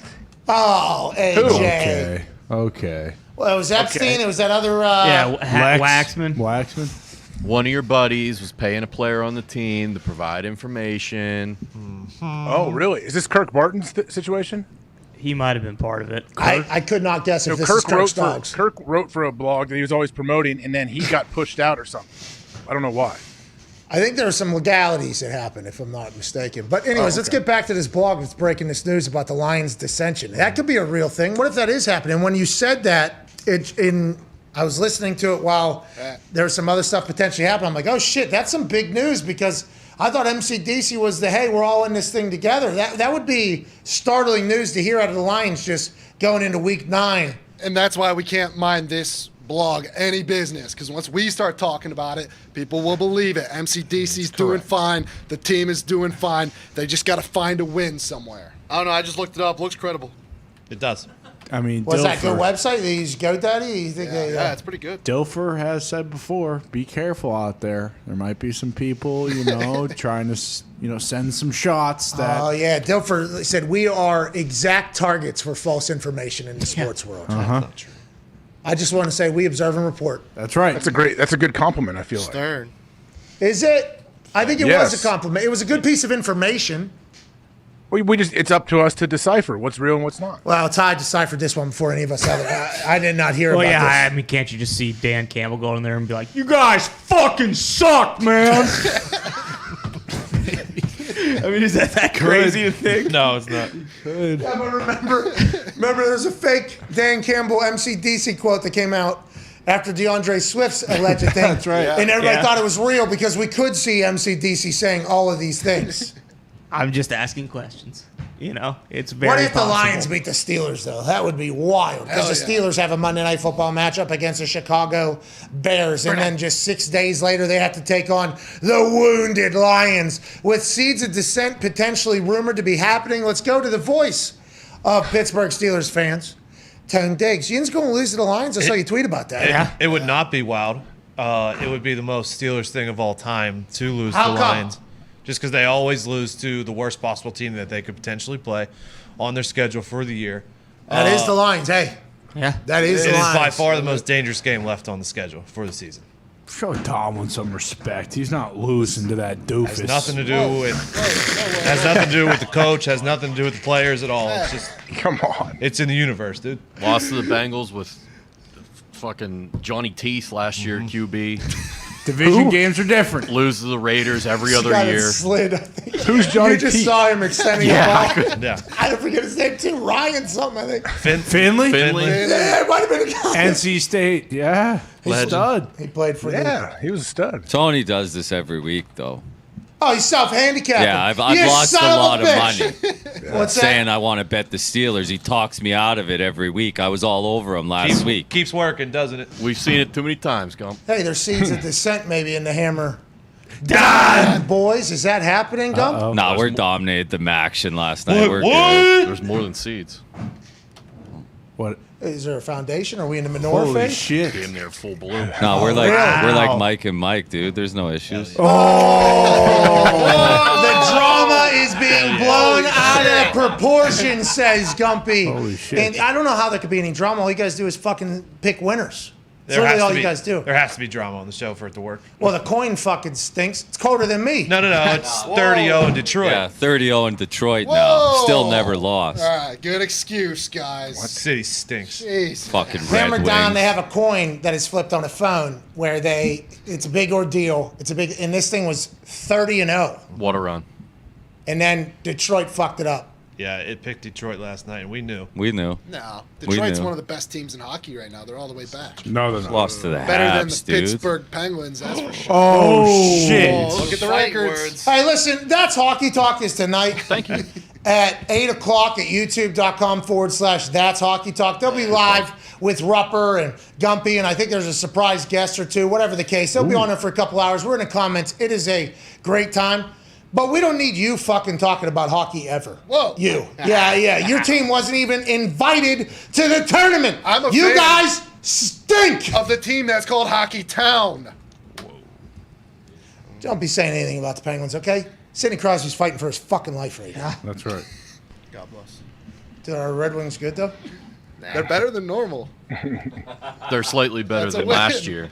That's a win. And they lost last night because Hey, every day, 1% better. 0.5% or I half feel like the of Red 1%. Wings should always be good, shouldn't they? you would think, They have AJ. been good for a They while. stink, AJ. So bad. Detroit has gotten to them. It's not the fans' fault. It's just the entire city. It might be the Calvin Johnson curse. Hopped into one of those octopi that were getting thrown onto the ice, and now they just have to deal with that. What's going on in the hockey standings? Detroit, they lost last night. They were the pick of the coin. I believe they were shut out, and arguably their best player wasn't allowed to play in Canada because he's unvaccinated. A lot of that going Here around. we go. Never been happy. Here we go. A lot of that Wait, so going they just around. stay home then instead of going to the game in Canada? Yep, Yeah. stay here in the States. Can't cross the border. I know Hey, Pat's Canada's a from good time. Canada's a good time. I love going to Canada. Mm-hmm. That guy can't go. No. Best player. Yeah. Can't play. Best player on the worst team, though. You know? Well, the best player in the history of hockey can't play because he's got COVID. So That's true. that's Hockey Talk, dude. All right, we're out of here. We're back tomorrow with, here we go. Fucking standings. Where's the Pens? You got 2 more games played. Jesus, Congrats. you guys are way on the bottom. My God. Hey, that Metropolitan Division's fucking stacked. You guys stink. It is. Holy The Metro shit. Division is fucking You're below stacked, the dude. Devils. We're 8 games in. I think they'll be all right. Thank you, you, AJ. AJ. AJ knows. AJ's got hockey in his family. You guys- I got hockey in my blood. You guys don't know shit. Just like you got Italian. Are the Hurricanes the best hockey team of all time? I'll tell you what, I did have to look very far down the list. I did not expect to see the fucking bowler celebration team at the top of this whole thing. The Hurricanes 8-0. Fucking Panthers are that good? Panthers are fine. Yeah, but the thing about the ice is when you peak this early, normally there's a good sign that cement's coming to the skates soon. This guy knows. Yeah, where's stupid ass Detroit at? Fucking Knights are dead. No. Yeah, fucking Kraken stink. Stoner's hurt. Fucking Wild Bill Carlson just broke his leg. We're so fucking banged up. I don't know what to do. They need to get fucking Eichel and get him now. Eichel's coming home. Look at the fucking Oilers doing it though, huh? The Coilers? David, man. So the Oilers are obviously a team that has a bunch of superstars Oh on it. yeah, That's fucking what, McNasty. They got Draisaitl? McDavid, dude. Legend. McDavid and Draisaitl, both of them leading the league in points, tied for the lead. Studs. McJesus. Yeah. They're flying around. Ain't never gonna be Mick Crosby. Nah, dude. they choke in the playoffs every damn time. Yeah, you're goddamn right, because he's not Mick Crosby. That's McJesus. Look at the Ducks right there in the middle of the pack. You still a fan of theirs, Mitt? He's an Avs He's an guy. Avs fan. Avs fan. Avalanche. Oh, yeah. Obviously. Anyways, Pens are going to win the fucking cup. Don't Hey, even worry where's about it. Pavelski right now? Joe? Sharks? Fucking Sharks. No, he's with the Stars, dude. That's what I meant. Okay. He was very You good sounded for like the the epitome Stars. of the answer. That is exactly how you would respond. Fucking wrong answer. Yeah, that's what I meant. It's awesome. All right, this show stinks. Let's get out of here. Hey, hopefully tomorrow we have more answers for everybody. Yeah. On everything. And also, let's not forget that when a book is written about everything that we have done, which will hopefully come someday after we've accomplished something, it will state that on November 4th, 2021, the risk-free same-game parlay decided to hit, and it never stopped hitting ever since it hit that first time. Yeah! Let's go! let's look forward to that tomorrow, okay? We're going to call you into the council meeting tomorrow morning, by the way. Yes. We're going to FaceTime you in so you can be a part of this, please, because you went 10-4 last week, 10-5 last week. Yep. I mean, we need you in there. Okay, yeah. Let me know. I would love to put that together with you. Hey, listen, there's no umbrellas at a brainstorm, and there's also no, got to have skin like an armadillo in That's there. right. That's right. Yeah. You know what I mean? You got to have thick skin whenever you come into the council meeting. Listen, some people have suggested something to potentially be a part of the same game parlay, and they have gotten eaten alive by the council before. I mean, that is something that will happen. Because we all want a winner. That's right. Need a winner. We need to piece together the puzzle that has been incredibly difficult to do, the risk-free same game parlay, and tomorrow's the day that we do it. Hell yeah. That's going to be tough. I don't know if I can handle the boys saying anything disparaging towards me. Shut up, dude. That never happened. Sorry they just said that about you. I did not expect that. You guys don't have to be sorry. I didn't. No, I told him to shut up because, you just said have thick skin. You can't have that mindset coming into the council. Yeah, you do say terrible things, but what we're saying is, listen, just because one particular at-bat, you might get your bat taken out of your hand and then hit over the head with it. Want you to step right back in there and swing that thing again. 3 out of 10. Like a writer's room, man. You know how it goes. Bingo. How do you think they write for all these great late night shows on right now? You got to throw great ideas out there, and they always get to air every time. So good. So good. I don't know why you decided to take a shot at all late night TV right now, but I do appreciate that something had to have happened. It's an accumulation of events. Yeah. Nothing happened. Yeah, I'm with you there. I used to be one of the biggest fans of all time. Now I fall asleep way too early to be a proper judge, but it did change over the years. There is a Blake Bortles tweet, I guess Zito was telling me. This is via AP Mark Long. Mark Long from Road Rules. Is this Real World Road Rules? Yeah, it might be. I'll look into it. Former Jaguars legend Blake Bortles was even through 7 holes at Pontevedra's Ocean Course this morning when he got the call to fly to Green Bay. He was staring at double bogey on number 8 when he picked up. That is fucking awesome. There you go, Bo. Hey, even through 7, he's playing good golf. Yeah. He's taking that Tesla out to the course at Pontevedra. He got a big deal when he was at Jacksonville, living off that thing. His golf game, athletic, doing it. I mean, good for him. Now he's potentially going to be playing in a football game against the Chiefs on Sunday. I hope not. Love the guy, but if he's playing on Sunday, Packers are fucked. Oh, come on. That's not true. I disagree. That guy gets to golf on the nicest golf courses in town because of his quarterback play. Let's remember that, okay? Yeah, you're right. It's in there. And if he wasn't playing in the NFL, he'd be golfing and smoking squares on a construction. On a construction site. That's the type of guy you want in there. Yeah, weapon. Blue collar. What if Aaron's out 2 weeks? Ooh. Well, earliest he can come back is day before the Seattle game. At least he'll be rested. Yeah, fresh legs. I will say, if he gets it, though, his lungs, there might be a little... You can test positive for 3-4 months. Exactly. Oh, shut up, Tony. No, you can't. No, you can't. I did test positive for like 11, 12 days or whatever. That was a long time, I feel like, compared to other people. I agree. I was very surprised at it. I was very, very surprised. And I got it pretty hard. I always had my smell and my taste, though, which is cool because I guess people have lost that. But I feel like I got it pretty good. Yeah. But the lungs were affected. And also a little bit of brain. I mean, could have been the other clouds, but it did feel to be a little bit cloudy there for a Talk about second. the fogginess after. Yeah, there it is. Maybe under rush yards when he comes back. Are we sure he's not vaccinated? Well, it depends on the homeopathic immunities that are out there. Could potentially be considered an inoculation. That should count, right? Of course. Let him play on Sunday? Hey, let him play Sunday. Why not? What if he does a double dose of the homeopathic remedies? What if he triples it? What if he triples it? Be back. Is it a drink too? I wonder what it is. Like, we'll get an answer. Yeah. I feel like at some point we will get an answer. I'm excited. I'm very excited about it all. The world is upside down. Let's remember to enjoy it. Oh, yeah. You know, we have to. Valerie, my dog, out of surgery and awake. Hell yeah. All right. That was happening during the show. I was getting some text from the wife. Update on surgery. She's out. I'm so incredibly thankful. Oh, my God. This morning we had to wake up early to give her an anxiety medicine because when she shows up at this hospital or at the vet, because of the previous surgery she's had to have, and she's an incredibly smart dog. She goes, I ain't fucking going in there. Every time I go in there, I take a deep sleep, and then I come back on the other side of it. I'm all drugged up, and I got this big fucking cone on my head. I ain't doing it. So she had to wake up early, get the anxiety medicine. Then there was like a little cuddle sesh. You know, she had to be in there by about 7 o'clock. And on her way out, I think Sam and I both were potentially bracing, like, hey, who knows what's going to happen here? And she's a fucking hard ass, a tough ass. She's back and better than ever. I can't thank her enough. But she has she does have the cone for the next few days, so that's good. Walls and everything, and she makes you feel terrible about it too. Like she'll run that cone into the wall just out of nowhere, and then she'll turn and look at you and like it hurt. Maybe take it Yeah, on. how about? It's like Jesus. To be clear, I would like to just put her in this. Yeah. Oh. Can you imagine? I'm taking this home, actually. Yeah, you should. Yeah, I'm taking this home. Smart. Yeah. I'm a doctor. What's that, AJ? Nothing. What does Gump think? Well, Gump knows a lot of doctors and a lot of misters out there. Mm-hmm. Gump, how many people, you're going to meet, you and Warren Sharp. You think you and Warren Sharp ever get over this, you think? Oh, they're going to punch No, I'd have no problem having a conversation with Warren Sharp. You just hate that he potentially... I just don't understand the war on football.